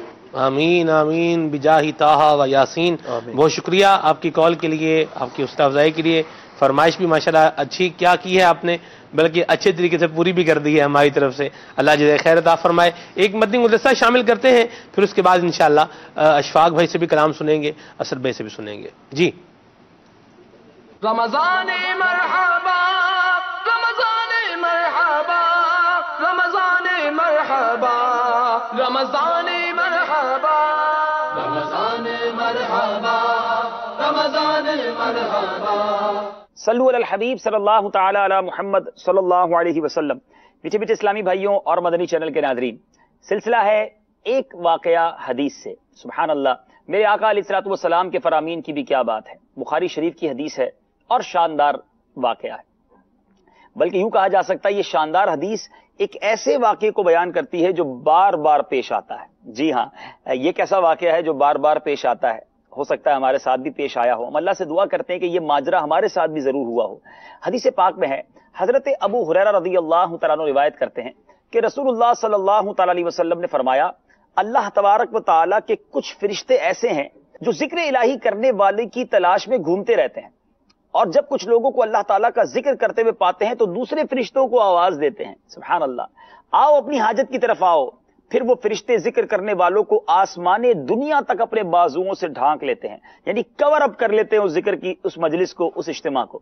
جب وہ فرشتے بارگاہ الہی میں حاضر ہوتے ہیں تو ان کا رب ان فرشتوں سے پوچھتا ہے، حالانکہ وہ فرشتوں سے زیادہ جانتا ہے، ما یقول عبادی، اے فرشتوں میرے بندے کیا کہہ رہے تھے. فرشتے عرض کرتے ہیں وہ لوگ تیری تسبیح کر رہے تھے، تیری تکبیر بلند کر رہے تھے، تیری حمد و ثنا بیان کر رہے تھے، مولا تیری بزرگی بیان کر رہے تھے. اللہ تعالیٰ فرماتا کیا ان بندوں نے مجھے دیکھا ہے؟ فرشتے عرض کرتے ہیں نہیں، قسم خدا کی انہوں نے تجھے نہیں دیکھا ہے. رب تعالیٰ فرماتا ہے ان کا کیا حال ہوگا اگر وہ مجھے دیکھ لیں. فرشتے عرض کرتے ہیں اگر وہ تجھے دیکھ لیں تو تیری زیادہ عبادت کریں، تیری بزرگی بیان کریں اور تسبیح کریں. حدیث پاک کا مضمون سنا رہا ہوں. اب اللہ تبارک و تعالیٰ ان سے پوچھتا ہے کہ وہ کیا مانگ رہے تھے. فرشتے کہتے ہیں وہ جنت کے طلبگار تھے. اللہ تعالیٰ دریافت فرماتا ہے کیا انہوں نے جنت کو دیکھا ہے؟ فرشتے عرض کرتے ہیں بخدا انہوں نے جنت کو نہیں دیکھا. پھر اللہ تعالیٰ فرماتا ہے اگر وہ لوگ جنت کو دیکھ لیں تو ان کا کیا حال ہوگا؟ فرشتے عرض کرتے ہیں اگر وہ جنت کو دیکھ لیں تو جنت کا شوق اور بڑھ جائے گا، ان کی طلب اور زیادہ ہو جائے گی، ان کی رغبت اور بڑھ جائے گی. پھر اللہ تعالیٰ ان سے دریافت فرماتا ہے کیا انہوں نے دوزخ کو دیکھا ہے؟ فرشتے عرض کرتے ہیں قسم خدا کی ان لوگوں نے دوزخ کو نہیں دیکھا. اللہ تعالیٰ فرمائے گا اگر وہ لوگ جہنم کو دیکھ لیں تو ان کا کیا حال ہوگا؟ فرشتے عرض کرتے ہیں اگر وہ لوگ جہنم کو دیکھ لیں تو اور زیادہ بھاگیں گے اور اس سے ڈریں گے. اللہ تعالیٰ فرماتا ہے فَأَشْهِدُكُمْ أَنِّي قَدْ غَفَرْتُ لَهُمْ، اے فرشتوں تم کو اس بات پر میں گواہ بناتا ہوں کہ میں نے ان کو بخش دیا. ان فرشتوں میں سے ایک فرشتہ عرض کرتا ہے، ذرا غور سے سنیے گا، اب اس حدیث کا ایک اور خوبصورت پہلو، ایک اور خوبصورت بات. ایک فرشتہ عرض کرتا ہے کہ اے میرے رب ان میں ایک ایسا بھی آدمی تھا جو ان میں سے نہیں تھا، وہ کسی اور کام کے لیے وہاں گیا تھا. اللہ غنی، اللہ فرماتا یقولہم الجلساء لا یشقى جلیسہم، اللہ فرماتا یہ آپس میں بیٹھنے والے ایسے ہیں کہ ان کے پاس بیٹھنے والا بھی محروم نہیں رہتا، یعنی ان ذکر کرنے والوں کے ساتھ بیٹھنے کے سبب وہ بھی بخشا گیا. اللہ اکبر. غور کیجئے، اللہ کا ذکر کرنے والے، رب کو یاد کرنے والے جب جمع ہوں تو کیسی رحمتوں برکتوں کی بارش ہوتی ہے، مغفرتوں کے پروانے ملتے ہیں. اور خوبصورت بات یہ سیکھنے کو ملی کہ اچھے لوگوں کی صحبت بھی بخشش کا سامان بن جایا کرتی ہے. آپ نے حدیث میں سنا کہ ایک بندہ ایسا تھا جو ذکر کرنے نہیں آیا مگر اس کو بھی بخش دیا گیا.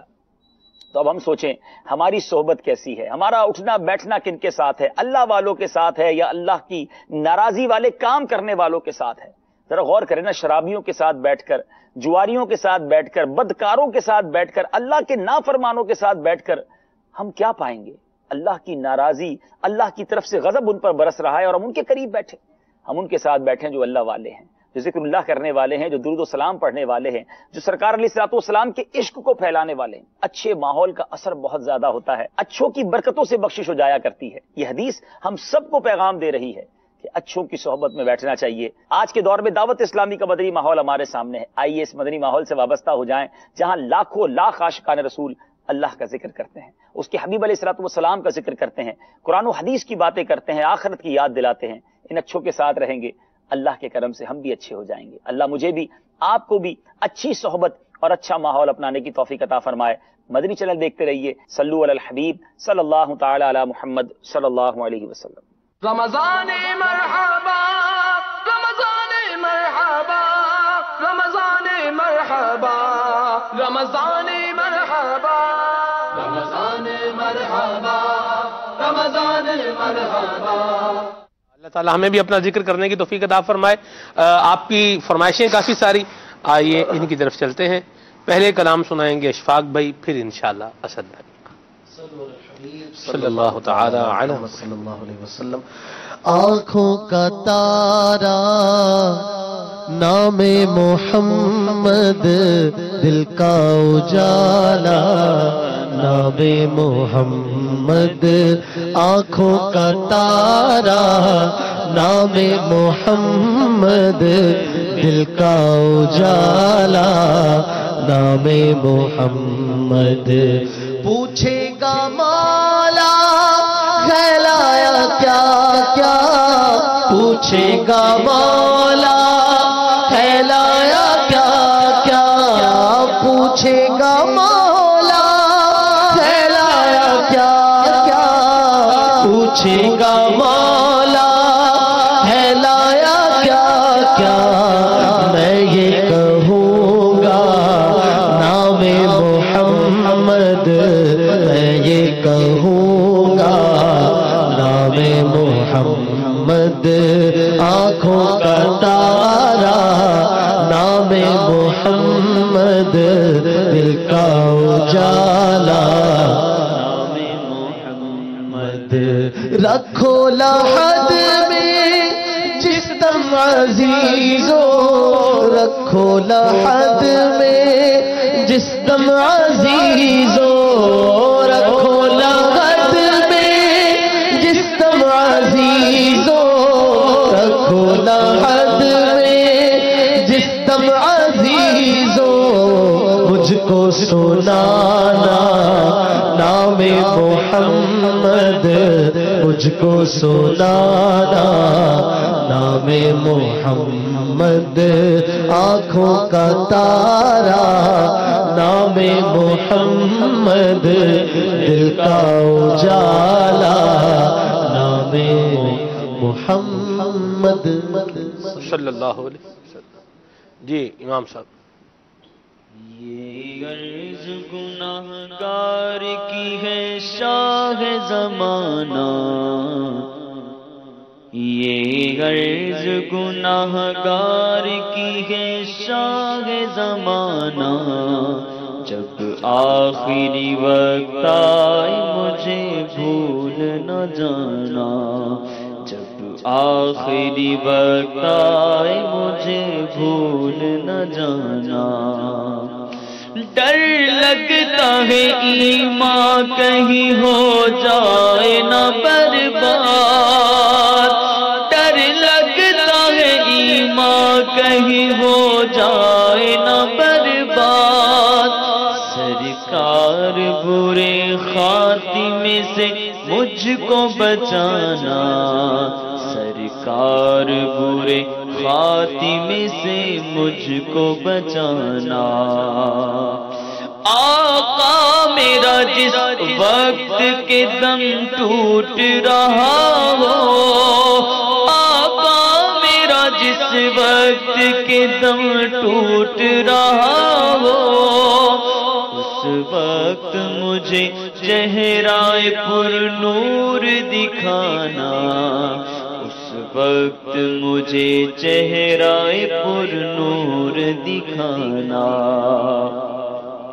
جب روز قیامت رہے ایک میل پہ سورج, جب روز قیامت رہے ایک میل پہ سورج, کوثر کا چھلکتا مجھے ایک جام پلانا, کوثر کا چھلکتا مجھے ایک جام پلانا.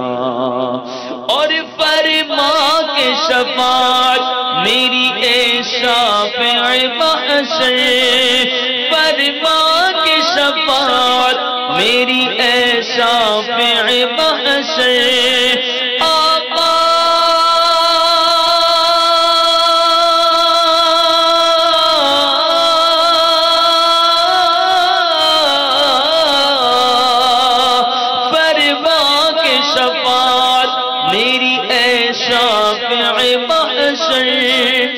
دوزخ سے بچا کر مجھے جنت میں بسانا، دوزخ سے بچا کر مجھے جنت میں بسانا۔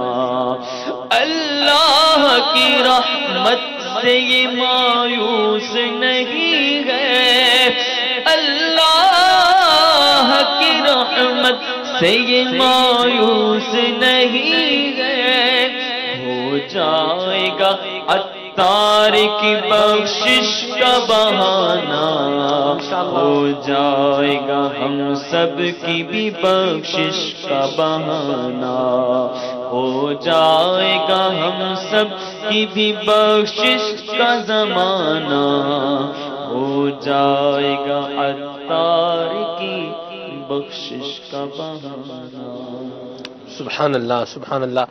ہمارے پاس میسیجز بھی آ رہے ہیں، تو ایک سوال ہے راشد بھائی، سوال یہ ہے کہ کسی بھی کتاب میں جس میں نماز کا طریقہ لکھا ہوتا ہے، وہاں پر سورہ فاتحہ کے بعد سورہ اخلاص لکھی ہوتی ہے، سورہ اخلاص ہی کیوں لکھی ہوتی ہے؟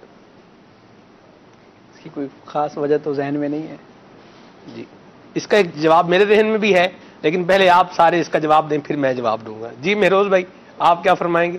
سورہ اخلاص اس کی فضیلت زیادہ ہے، تاہی قرآن ایک وجہ سمجھ میں آتی ہے کہ شاید اس لیے لکھ دی جاتی ہے، دوسرا توحید کا بیان ہے تو اس لیے، اور مختصر اس لیے شاید لکھ دی جاتی ہے۔ مدینہ جی اشفاق بھائی، میرے خیال سے یہ بہت زیادہ پاپولر صورت ہے، یعنی اگر کہا جائے کہ آسان ترین، بچوں کو بھی شاید سب سے پہلے یاد ہونے والی صورت ہو، تو اس وجہ سے کہ ایک آسان تمثیل کے طور پہ، مثال کے طور پر، جیسے کوئی سبق دیا جاتا ہے تو ساتھ میں مثالیں بھی ہوتی ہیں، تو ہو سکتا ہے یہ ہو، کوئی اور وجہ بھی ہو تو آپ بیان فرمائیں۔ میرے ذہن میں جو ہے وہ تو ہے ہی ہے، وہ میں آخر میں بیان کروں گا انشاءاللہ۔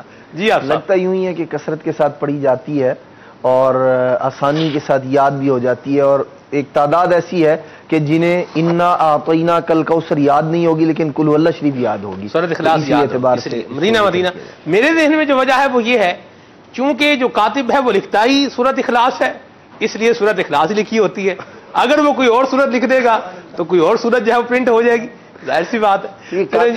کیوں ہے یہ بتائیں نا، اب یہ تو کاتب سے پوچھا جائے گا نا جی، المدعی جس نے لکھا ہے یہ وہی بیان کرے گا، یہ تو آپ ہی بیان کر سکتے، اللہ برکت عطا فرمائے۔ بہرحال جواب بھی ہوگا تفنن میں، اس کی کوئی خاص وجہ نہیں ہے، مبلغین نے کچھ وجوہات ماشاءاللہ بیان کی ہیں، بہرحال کوئی خاص اس کا آپ بولیں تو وہ نہیں ہے۔ مسئلہ شریعہ بھی اس میں لکھا ہی ہوتا ہے نماز کے احکام کے اندر کہ کس طرح سے تلاوت ہمیں کرنی ہے، تو پڑھنا چاہیے، نماز کے احکام کو بھی پڑھنا چاہیے۔ عموماً یہ جس طرح فرما رہے ہیں کہ اردو کی کتابوں میں یہ طریقہ لکھا ہوتا ہے تو سورہ فاتحہ کے بعد سورہ اخلاص لکھی ہوتی ہے، لیکن اس سے کوئی یہ نہ سمجھ لے کہ نماز کی ہر رکعت میں سورہ فاتحہ کی طرح سورہ اخلاص ہی پڑھنا لازم ہے۔ یہ ایک مثال کے طور پر اتنی شاندار صورت ہے جس میں اللہ تبارک و تعالیٰ کی حمد، اس کی توصیف کا بیان ہے، الوہیت کا بیان جی، ورنہ سورہ فاتحہ تو لازم ہے، یہ پڑھنا واجب ہے، وہ اتفاقی طور پر ہے، سورہ اخلاص کے علاوہ کوئی اور صورت بھی پڑھی جا سکتی ہے، پڑھی بھی جا سکتی ہے اور پڑھنی بھی ہوگی، کیونکہ یہ تو ایک ہی صورت لکھی ہے، اب جب وہ مزید رکعتیں پڑھیں گے تو مزید پڑھنی ہوگی۔ اچھا سلمان بھائی، ایک بات تھی کہ ہم اتنی گفتگو کر رہے ہیں نماز کے حوالے سے، مختلف سینیریوں میں گفتگو کی ہے، تو ایک بات یہ تھی کہ بھئی جو نماز نہیں پڑھ رہے انہیں تو پڑھنی چاہیے، صحیح، اور جو پڑھ رہے ہیں وہ اب یہ نہ سوچے کہ ہماری نماز میں تو یہ نقص ہے، یہ نقص ہے، یہ کمزوری ہے، یہ کمزوری ہے، یا یہ بھی خامی ہے، یہ بھی خامی ہے، تو اب چلو نماز سے گئے، ایسا نہیں ہے، بلکہ وہ نماز پڑھتے رہیں۔ اور یہاں پہ بڑی پیاری ایک مجھے توجہ دلائی گئی کہ مفتی احمد خان نعیمی رحمۃ اللہ تعالی علیہ نے اپنی بات بیان فرمائی ہے کہ ایک دفعہ زمانے طالب علمی میں محدث کچھوچوی رحمۃ اللہ تعالی علیہ سے انہوں نے کہا کہ حضور نماز پڑھتا ہوں مزہ نہیں آتا، تو آپ نے فرمایا پڑھتے تو ہو؟ کہاں پڑھتا تو ہوں، کہا یہ شکر کی بات ہے، یہ بڑے شکر کی بات ہے۔ کیوں؟ فرمایا اس لیے کہ جب تمہیں مزہ نہیں آتا تم پڑھتے ہو تو اس کا مطلب ہے تم اللہ کے لیے پڑھتے ہو، اور اگر مزہ آنے لگے پھر تو بندہ مزے کے لیے پڑھے گا۔ اس کا حاصل یہ اخلاص ہے، حاصل یہ ہے کہ مزہ آئے یا نہ آئے نماز پڑھنی ہے۔ مدینہ کمزوری ہے ہماری نماز میں، ہماری نماز کے حوالے سے یوں کہ سیکھی بھی نہیں ہے تو چھوڑنی نہیں ہے، بلکہ سیکھنے کی کوشش شروع کر دینی ہے۔ اور آج کل تو سیکھنے کا بڑا اچھا معمول ہے، عالمی مدنی مرکز فیضان مدینہ میں بھی، اور جہاں جہاں دعوت اسلامی کے زیر اہتمام اعتکاف ہو رہے ہیں وہاں بالعموم ظہر کے آس پاس آگے پیچھے یہ نماز سیکھنے سکھانے کے حلقے لگ رہے ہیں، تو یا تو اعتکاف ہی میں آ جائیں، اور اعتکاف میں نہیں بھی آ سکتے دنیا بھر میں دعوت اسلامی کے تحت 10 روزہ تربیتی سنت اعتکاف بھی کروائے جائیں گے الحمدللہ. بالخصوص پاکستان میں تو ہم دیکھتے ہیں اس کی بڑی بہاریں ہوتی ہیں, دھوم دھام ہوتی ہے اور دنیا بھر میں ہوتی ہے. تو اس میں بھی ہمارے اسکیجول کا ایک اہم حصہ جو ہے وہ نماز کا پریکٹیکل ہوتا ہے. تو آپ اگر 10 روزہ اعتکاف کر لیں تو ثواب بھی ہے, حج اور عمرے کا ثواب بھی ہے, اور بھی مسجد کی بہاریں بھی ہیں, اور علم دین کے ساتھ ساتھ نماز بہترین ہو جائے گی انشاءاللہ. دعوت اسلامی کے تو مدنی قافلے ہوں یا کسی بھی قسم کے کورسز ہوں, اس میں بڑی بنیادی چیز جو ہوتی ہے فرض علوم ہوتے ہیں, اور اس میں بھی جو میرا اپنا مشاہدہ بھی ہے, تجربہ بھی ہے کہ بالخصوص وضو, غسل, فرض نمازیں جو ہیں, نماز جنازہ, ان کے احکام سکھانے کی بڑی مطلب معیاری کوشش کی جاتی ہے, اہتمام کے ساتھ کوشش کی جاتی ہے کہ کم از کم یہ تو آ ہی جائے. بہت اچھی مدینہ. یہاں ایک بات ہے آپ صاحب, یہ لوگ ریئلائز کرنے کے لیے, ماننے کے لیے تیار نہیں ہے کہ ہماری نماز کے اندر کچھ غلطی بھی ہے. یہ لوگ مانتے نہیں ہیں. اس کے بے شمار جو ہے وہ اتفاقات ہوئے اس طرح کے کہ سفر کرنے کا موقع ملتا ہے, جیسے ٹرین میں سفر کرتے ہیں, میں تو ٹرین میں سفر کرتا ہوں. اب ٹرین میں بندہ نماز پڑھ رہا ہے, وہ نماز پڑھ رہا ہے, بولے گا تھوڑا سا سائڈ پہ ہو گیا جی, یعنی بندہ تھوڑا سائڈ پہ ہو جائے. آپ کو ہر کوئی پنجابی ملتا ہے جی, پنجابی میں ہی کہتا ہے. نہیں, پنجابی میں بھی کہتے ہیں, اردو میں بھی کہتے ہیں. آپ کو پنجابی اچھی لگتی ہے, وہ تھوڑا تفنن بھی ہو جاتا ہے نا جی, تو اس لیے وہ تھوڑا سمجھ بھی نہیں آتا ہوگا. اللہ جزائے خیر دے جی. اب تو میمنی کے بھی الفاظ بولنے کی کوشش سیکھ رہے آپ. ہاں جی, کر رہے ہوں میں. بہرحال یہ بھی, اس میں بھی اچھی نیت ہے. ایک تو میرے سنت کی زبان ہے, پیر صاحب کی زبان ہے, میمن بھائی بھی خوش ہوں گے, امید ہے انشاءاللہ اجر و ثواب ملے گا. بہرحال تو وہ بھائی سائڈ پر ہو جائے, نماز پڑھنی ہے. اب سائڈ پہ میں ہوا, انہوں نے کیا کیا, انہوں نے جس طرف وہ ان کا برتھ تھا, ونڈو سیٹ تھی جو, یعنی قبلہ شریف تو بالکل اپوزٹ سائڈ تھا, انہوں نے جناب ونڈو کی طرف منہ کر کے اپنا ادھر ہی بیٹھ کے وہ نماز پوری کر لی. ایک یہ, دوسرا یہ بھی ہوا کہ جیسے وہ کیبن ہوتا ہے نا, اس میں لوگ بیٹھے ہوئے ہیں. اب اپنا بیگ اٹھایا, بیگ سامنے رکھا, ادھر ہی بیٹھ گئے, اور بیگ کے اوپر جو ہے وہ یوں سجدہ وغیرہ کر رہے ہیں, رکوع بھی ادھر ہی کر رہے ہیں.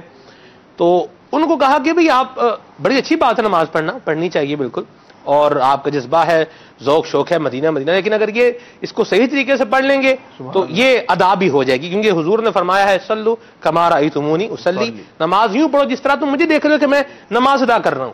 تو پھر ایک یہ بات سننے میں بھی آتی ہے, اجی پڑھنے تو دیں, آپ حضرات پڑھنے بھی نہیں دیتے, جو کر رہا ہے اسے کچھ کرنے تو دیں, روک کیوں اتنی لگا رہے ہیں آپ؟ ایسے بندے کو کیا جواب دے بندہ, کیا فرمائیں گے آپ؟ بات یہ ہے جی کہ ایک شخص آپ کے سامنے اپنا جو ہے وہ روپیہ یا مال, مثال کے طور پر دودھ ہے اس کے پاس, اور وہ جو ہے نا اس کو ضائع کر رہا ہے, ٹھیک ہے نا, کسی جگہ میں ڈال رہا ہے جو نہ کسی انسان کے کام آ رہا ہے نہ کسی حیوان کے کام آ رہا ہے, کسی طرح ضائع ہو رہا ہے. اب کوئی بھی عقل رکھنے والا, شعور رکھنے والا شخص جو ہے اس کو یہ کام نہیں کرنے دے گا کہ آپ پیسہ بھی برباد کر رہے ہیں جو کہ کسی کام کا نہیں, نہ اجر نہ ثواب, کچھ بھی نہیں, ضائع ہو رہا ہے یہ بالکل. اسی طرح ایک شخص نماز پڑھ رہا ہے, بے وضو پڑھنا شروع کر دے مثال کے طور پر, اب کوئی شخص اسے روکے کہ بھائی اللہ کے بندے پہلے وضو کرو, اس کے جو فرائض و واجبات ہیں ان کو پورا کرو, اس کے بعد پھر نماز پڑھنا. اجی پڑھنے تو دیں اس کو, آج بے وضو پڑھے گا تو کل وضو کر کے پڑھنے لگ جائے گا. اس کو کوئی بھی عقل مند شخص جو ہے وہ گوارا نہیں کرے گا, بلکہ یہ کہے گا کہ اللہ کے بندے جب آپ محنت کر رہے ہیں, وقت دے رہے ہیں, اپنا جو ہے وہ اس کے لیے اتنا اہتمام کر رہے ہیں, انصرام کر رہے ہیں, لوگوں کو جو ہے وہ ادھر ادھر آپ سامان ان کا کر رہے ہیں اور میں عبادت کروں, تو پھر اس کے جو تقاضے ہیں وہ پورے کریں تاکہ واقعی کما حقہ طور پر وہ اللہ تبارک تعالیٰ کی بارگاہ میں مقبول اور آپ کی جو ہے وہ صحیح, وہ مشکور ہو, نہ یہ کہ فضول وقت ضائع ہو. ایسا نہیں ہے. تو کوئی بھی کام ہے اس کے لیے ظاہر سی بات ہے کچھ اس کے تقاضے ہوتے ہیں, جب وہ پورے کرے گا تب ہی اس کو وہ سکون, وہ اطمینان, وہ چین, وہ سارے کے سارے لوازمات جو اس سے حاصل ہوتے ہیں وہ اسی صورت میں حاصل ہوں گے جب اس کو جو ہے وہ صحیح انداز میں کیا جا سکتا ہے. اس کو دنیاوی اعتبار سے بہت ساری مثالوں سے سمجھایا جا سکتا ہے, بہت ساری مثالوں سے سمجھایا جا سکتا ہے کہ بہت ساری چیزیں ایسی, سالن پکانا چاہتا ہے آدمی, اب وہ مثال کے طور پر اس میں اپنی مرضی سے نمک ڈال دیا, مرچیں بھی ڈال دی, کوئی اس کی جو ہے وہ لمٹ مقرر نہیں ہے, جو جی میں آ رہا ہے وہ کر رہا ہے. اجی پکانے تو دیں, پک ہی جائے گا, تو پھر ایسے پک جائے گا لیکن اس کو کھائے گا کوئی نہیں. تو بڑی طرح جو ہے بہت ساری اس طرح کی باتیں ہیں. تو جب نماز صاحب 2 جمع 2 برابر, آپ کو بندہ بولے 5 اجی ایک ہی تو بڑھایا, کیا ہو گیا؟ اس میں ایک چیز یہ ہے کہ ہم نا مادیت پسند ہو گئے, جس چیز کا رزلٹ اور جس چیز کا نتیجہ وہ ہمیں ہاتھوں ہاتھ نظر آ رہا ہوتا ہے نا، اس کو ہم قبول کر لیتے ہیں. آپ نے ٹرین کی مثال دی، کھانا پیک کر کے لوگ ٹفن میں لے کے جا رہے ہوتے ہیں. یہ میرا مشاہدہ اور تجربہ ہے جی. اب وہ جو ہے نا، جب سفر ہے لمبا تو وہ بات چیت ہو ہی جاتی ہے. پھر وہ بتاتے ہیں ہم نے جو بنایا نا جی اس میں یہ چیز نہیں ڈالی، یہ چیز ڈالتے ہیں تو کھانا ناراض ہو جاتا ہے. اور ہم جو پیک کر کے لائے نا وہ اس طریقے سے پیک کر کے لائے. ہاں بالکل، وہ خراب ہونے کو ہمارے یہاں ناراض کہتے ہیں. تو وہ یہ ہوتی ہے مادیت چیز ہے نا، کہ پتہ ہے کہ ہاں یہ ایک ایسی چیز پتہ چلی ہے، اس سے میرا فائدہ ہو جانا ہے، کھانا بچ جانا ہے، خراب نہیں ہوگا. اچھا کاروباری کوئی ٹپس بتا رہا ہے بندہ سامنے والا کہ بھائی یہ چیز جو ہے نا یہ اس طریقے سے کر کے رکھو گے نا تو ایسے بکے گی اور ایسے زیادہ پیسے مل جائیں گے. تو وہاں کو یہ نہیں کہے گا جاؤ جاؤ اپنا کام کرو، ہم کاروبار کر رہے ہیں، کرتے کرتے سیکھ جائیں گے. نہیں، وہاں کہے گا آجا بھائی دودھ پتی منگاتا ہوں آپ کے لیے، کولڈ ڈرنک منگاتا ہوں اور جو ہے نا کچھ مشروب بھی منگاتا ہوں، آپ بیٹھو بتاؤ اور بھی بتاؤ. تو جہاں پہ ہمیں فائدہ نظر آ رہا ہوتا ہے، ہاتھوں ہاتھ نظر آتا ہے، مادی نظر آ رہا ہوتا ہے، وہاں ہم ساری چیزیں قبول کر لیتے ہیں. جب یہ چیزیں نہیں ہوتی تو وہ سب چلتا ہے. سلمان بھائی، نماز بندہ پڑھ رہا ہے، ایک آسان اس کا جو میرے ذہن میں حل نظر آتا ہے ایسے بندے کو سمجھانے کے لیے کہ آپ نماز کیوں پڑھ رہے ہیں؟ اللہ اور رسول کے احکام پر عمل کرنے کے لیے شریعت نے حکم دیا ہے تو آپ نماز پڑھ رہے ہیں. تو اب شریعت ہی کا یہ مطالبہ ہے، شریعت ہی کا یہ حق ہے، تو اس کو اسی انداز میں لیا جائے گا جو شریعت نے بیان کیا ہے. جو آپ نے روایت بیان کی کہ سرکار علیہ الصلوۃ والسلام نے نماز پڑھنے کا حکم دیا اور ارشاد فرمایا اس طرح نماز پڑھو جس طرح مجھے پڑھتے ہوئے دیکھ رہے ہو. تو کیونکہ یہ ایک شرعی کام ہے تو یہ شریعت کے تقاضوں کے مطابق ہی کیا جائے گا تو ایکسیپٹیبل ہوگا، یہ قبول ہوگا. ورنہ دنیا میں بڑی موٹی سی مثال ہے، جیسے فزکس کا پرچہ ہو. جی جی ٹھیک ہے جی، فزکس کا پرچہ ہو اور اس میں بندہ جو ہے وہ کیمسٹری کے نومیریکل حل کر کے آ جائے. بایو کا پرچہ ہو اور اس کے اندر جناب علی وہ لکھ آئے کہ بھئی کاربن کی اتنی جو ہے وہ قسمیں بنتی ہیں، اتنی گیسیں ہوتی ہیں، میتھین، ہیگزین، یعنی یہ ساری کیمسٹری لکھ کر آ جائے.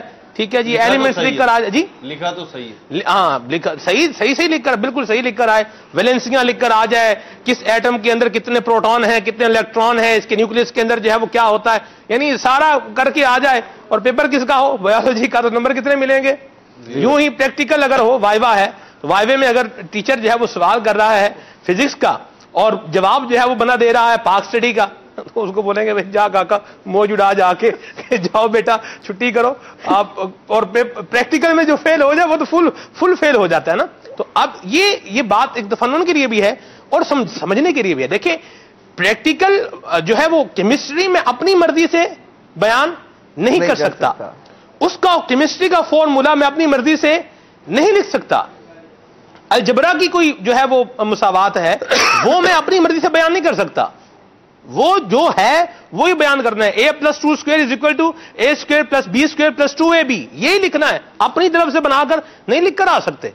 جب یہ علوم و فنون جو دنیاوی اعتبار سے جو چیزیں ہیں ان میں ہم اتنی پابندی کرتے ہیں تو اللہ اور اس کے رسول کے دین کے حکام کی باری ہے تو ہم بولے جی کرنے دیں تو ہونے دیں تو بنانے دیں تو چلنے دیں. تو آپ تو یوں ہی ٹوکتے رہتے ہیں. بھئی ہم ٹوک نہیں رہے، ہم تو ایک رستہ بتا رہے ہیں، ایک وے بتا رہے ہیں، خیر خواہی کر رہے ہیں جی. اور یہی عبادت جب بندہ اللہ تبارک و تعالیٰ کے بتائے ہوئے طریقے کے مطابق کرے گا تو پھر اس کو وہ حلاوت اور اس کو وہ انعام ملے گا جس کو وہ اپنی آنکھوں سے بھی دیکھے گا اور اس کو پھر محسوس بھی کرے گا. اشفاق بھائی نماز پڑھتے ہیں لیکن اس کی لذت محسوس نہیں ہوتی. جیسے لوگ کہتے ہیں نا بھائی نماز بے حیائی اور برے کاموں سے روکتی ہے. قرآن کریم کا فیصلہ ہے، اٹل فیصلہ ہے، بالکل حق ہے، بالکل سچ ہے، لیکن جی والمنکر بالکل. لیکن ہم دیکھتے ہیں کہ بندہ جو ہے نماز بھی پڑھ رہا ہے پھر بھی لگا ہوا ہے گناہ کے کام میں لگا ہوا ہے. کیا فرمائیں گے آپ اس حوالے سے؟ یہی کہ نماز جب درست نہیں پڑھے گا تو پھر اس کی برکتیں کیسے ملیں گی؟ نماز درست پڑھے گا تو اس کی نورانیت، روحانیت، کمالات، برکتیں، اس کے فائدے حاصل کرے گا. ایک چیز درست نہیں کر رہا، جیسے آپ نے بہت ساری مثالیں دی، جب ایک بات ہی درست نہیں کر رہا، پیپر ہی درست حل نہیں کر رہا تو اس کی برکتیں کیسے ملیں گی؟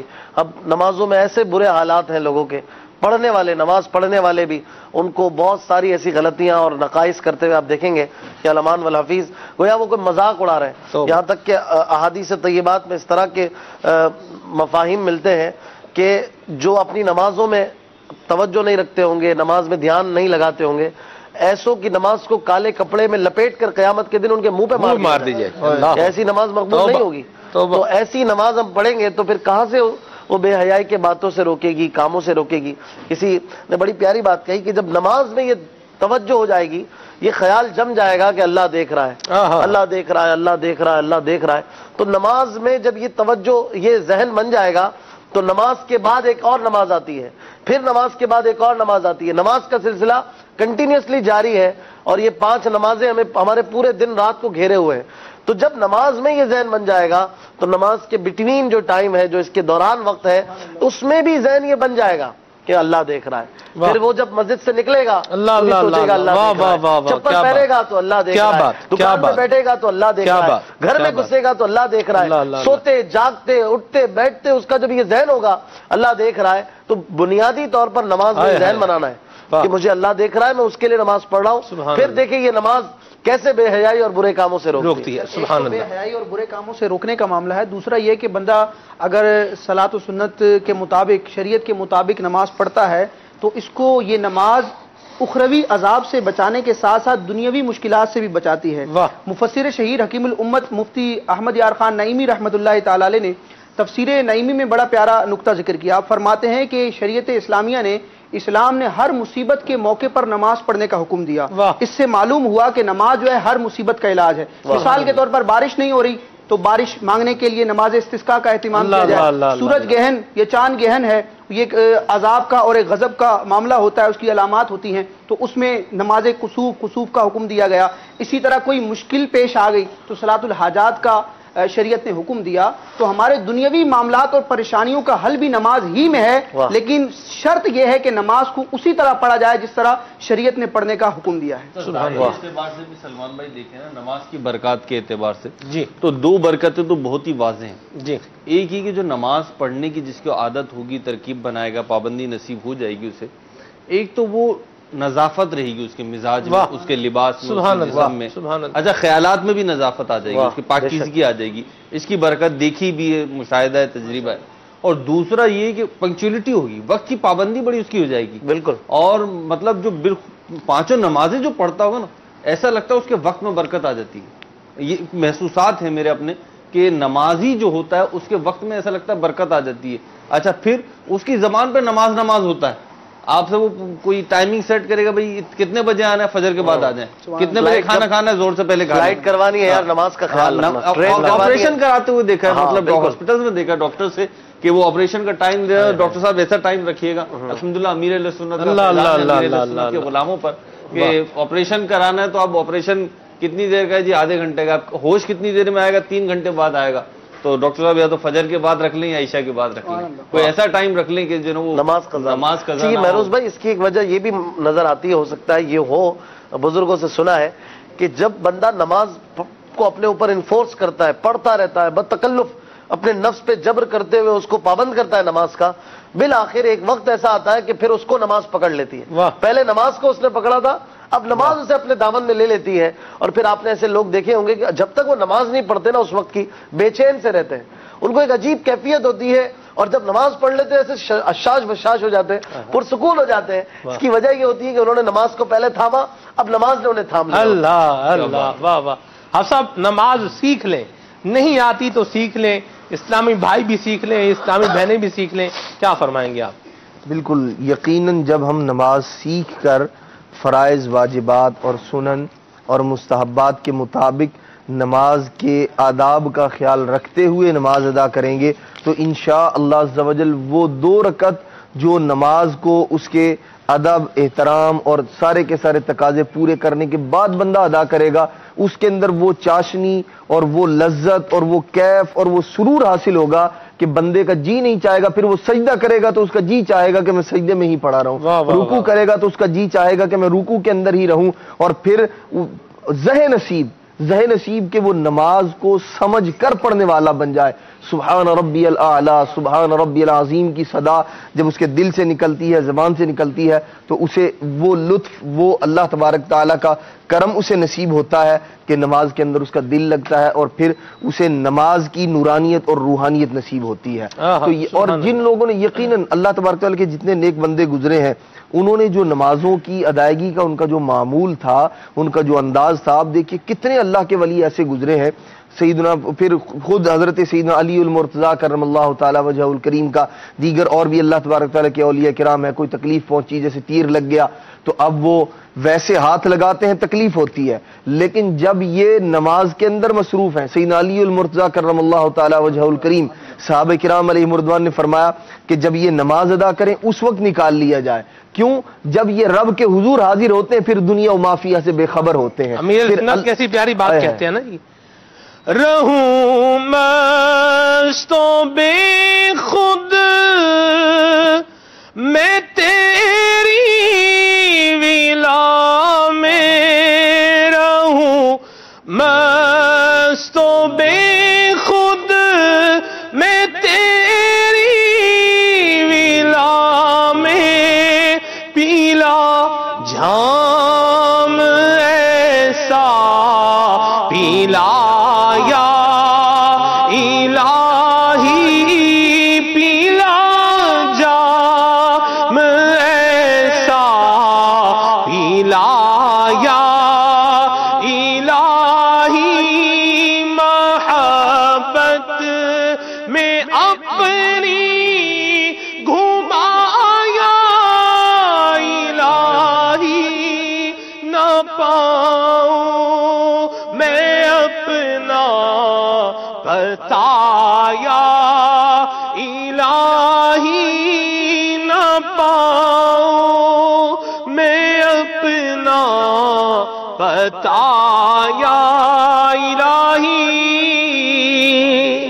آمین آمین، اللہ نصیب فرمائے احکام سیکھنا بھی۔ جی ضرور، نماز سیکھنے کی بات کری جی، تو امیر اہل سنت کی دو کتابیں ہیں، ایک اسلامی بھائیوں کے اعتبار سے اور ایک اسلامی بہنوں کے اعتبار سے، نماز کے احکام، سبحان اللہ، یہ اسلامی بھائیوں کے اعتبار سے ہے اور بڑی ہی جامع اور بہترین آسان عام فہم الفاظ میں اور مستند معلومات نماز کے حوالے سے اور رسائل کی صورت میں 12 رسائل ہیں، تو اس کا پڑھنا سمجھنا سیکھنا ذرا آسان ہو جاتا ہے کہ جس موضوع کو آپ نے دیکھنا ہے وہ ایک رسالے کی صورت میں آپ کو مل جائے گا، جیسے نماز عید کا طریقہ، نماز جنازہ کا طریقہ، نماز کا طریقہ، قضا نمازوں کا طریقہ، مسافر کی نماز کا طریقہ، وضو کا طریقہ، غسل کا طریقہ، نماز جنازہ، تو یہ 12 رسائل ہیں مختلف، اس میں مل جائے گا۔ دوسرا اسلامی بہنوں کے لیے اسلامی بہنوں کی نماز، یہ کتاب کا نام ہے اور یہ بھی بڑی جامع کتاب ہے، یہ بھی رسائل کی صورت میں، اس میں پاکی ناپاکی کے خصوصی مسائل بھی الگ سے جداگانہ طور پر بیان ہوئے، تو یہ دونوں کتابیں لے لی جائیں، یہ میرا خیال ہے ہر گھر کی گھر میں ہونی چاہیے، گھر کی ضرورت ہے، فیضان نماز وہ مختصر ہے، وہ اوراد و وظائف جو اوراد جو ہیں پڑھنے کے اس کو یاد کرنے کے لیے آسان ہے۔ اس کے علاوہ فیضان نماز کورس دعوت اسلامی کے مدنی ماحول میں وقتاً فوقتاً ہوتا رہتا ہے، تو موقع ملے، بلکہ موقع کیا ملے، موقع نکالیں، کوشش کریں اور اس کورس کو کریں اور اعتکاف میں مدنی اعتکاف میں آ جائیں، ہمارے مدنی قافلوں میں آ جائیں۔ اللہ کی رحمت سے دعوت اسلامی کے مدنی ماحول کے قریب آئے گا نا جو بھی، تو اس کو اولاً جو چیزیں سکھائی جائیں گی وہ اس میں یہ شامل ہو، نماز شامل ہے اس میں۔ سبحان اللہ، مجھے بھی یاد ہے مہروز بھائی، میں نے جب پہلے مدنی قافلے میں سفر کیا تھا، پہلا مدنی قافلہ تھا ہمارا، 3 دن کا مدنی قافلہ تھا، سب سے پہلا ہم جو ہے وہ اپنے گاؤں سے وزیر آباد آئے، شہر سے پھر ہم آگے ایک اور جو ہے وہ ادھر گئے تھے گاؤں میں مدنی قافلے میں، تو الحمدللہ ہمیں بھی نماز کا پریکٹیکل، ہمارے امیر قافلہ ناصر اتاری حافظ اللہ تعالی ہمارے ذمہ دار تھے، تو امیر قافلہ بھی تھے، انہوں نے الحمدللہ نماز کا پریکٹیکل کروایا تھا۔ نماز کے فرائض اور بالخصوص نماز جنازہ کی دعا مجھے اچھی طریقے سے یاد ہے، اس وقت داڑھی بھی نہیں نکلی تھی، عمر تھی، لیکن تو اس وقت مدنی قافلے میں سفر کیا تھا اور اسلامی بھائیوں نے یہ تربیت فرمائی تھی، یہ چیزیں سکھائی تھی، تیمم کا طریقہ، یہ مدنی قافلے میں ایسی بات اور یہ ایسی چیزیں آج بھی یاد ہے کہ کس مدنی قافلے میں کس مسجد میں اور کس انداز پہ ہم لوگ بیٹھے ہوئے تھے، کیسے سیکھی تھی، مجھے ابھی اس وقت یاد آ رہا ہے۔ ماشاءاللہ ماشاءاللہ، دعوت اسلامی کے مدنی ماحول سے بستا رہیں گے تو انشاءاللہ ذہن بنتا رہے گا، نماز پڑھنے کا ذہن بھی بنے گا، نماز سیکھنے کا ذہن بھی بنے گا۔ آئیے دعوت اسلامی کے مدنی ماحول سے بستا ہو جائیے۔ اس کے ساتھ ساتھ آپ کو جو ہے مدرسۃ المدینہ آن لائن کے ذریعے سے آپ سیکھ سکتے ہیں، آپ مدنی قافلے میں سفر کر کے سیکھ سکتے ہیں، مدرسۃ المدینہ بالغان کے ذریعے سے سیکھ سکتے ہیں، فیضان نماز کورس کے ذریعے سے سیکھ سکتے ہیں۔ بس آ جائیں، دعوت اسلامی کے مدنی ماحول میں آ جائیں، انشاءاللہ نماز سیکھنے کا جذبہ بھی ملے گا اور اس کے ساتھ ساتھ نماز پڑھنے کا جذبہ بھی نصیب ہوگا. دعا ہے اللہ تعالیٰ ہم سب کو نماز پڑھنے کی توفیق عطا فرمائے. اور یہاں پر یہ بھی عرض کرتا چلو مدنی چینل کے ناظرین، آپ کے بہت سارے میسیجز باقی ہیں، آپ کی حوصلہ افزائی کے میسیجز ہیں. بہت شکریہ ہمارے قاری برکت رضوی ہیں، ان کا بھی میسیج ہے ماشاءاللہ. بہت شکریہ آپ کے میسیج کے لیے بھی، حوصلہ افزائی کے لیے بھی. اللہ آپ سب کو جزائے خیر عطا فرمائے. جن کی کالز اور جن کے میسیجز شامل نہیں ہو سکے ان سے معافی کا طلبگار بھی ہوں. سحری کا آخری وقت ہے، شیخ طریقت امیر سنت کی طرف بڑھتے ہیں اور کلام کا سلسلہ ہوگا، آئیے اس میں شامل ہوتے ہیں. صلو علی الحبیب صلی اللہ تعالی علی محمد. اعوذ باللہ من الشیطان الرجیم. بسم اللہ الرحمن الرحیم. قل هو اللہ احد اللہ الصمد لم یلد ولم یولد ولم یکن له کفوا احد. بسم اللہ الرحمن الرحیم. لإلاف قریش إيلافهم رحلة الشتاء والصيف فليعبدوا رب هذا البيت الذي أطعمهم من جوع وآمنهم من خوف. صلوا على الحبيب صلى الله تعالى على محمد. توبوا إلى الله صلوا على الحبيب.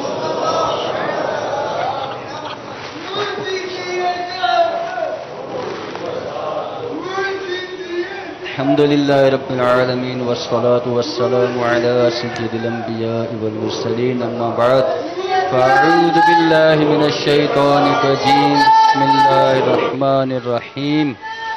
صلوا على الحبيب.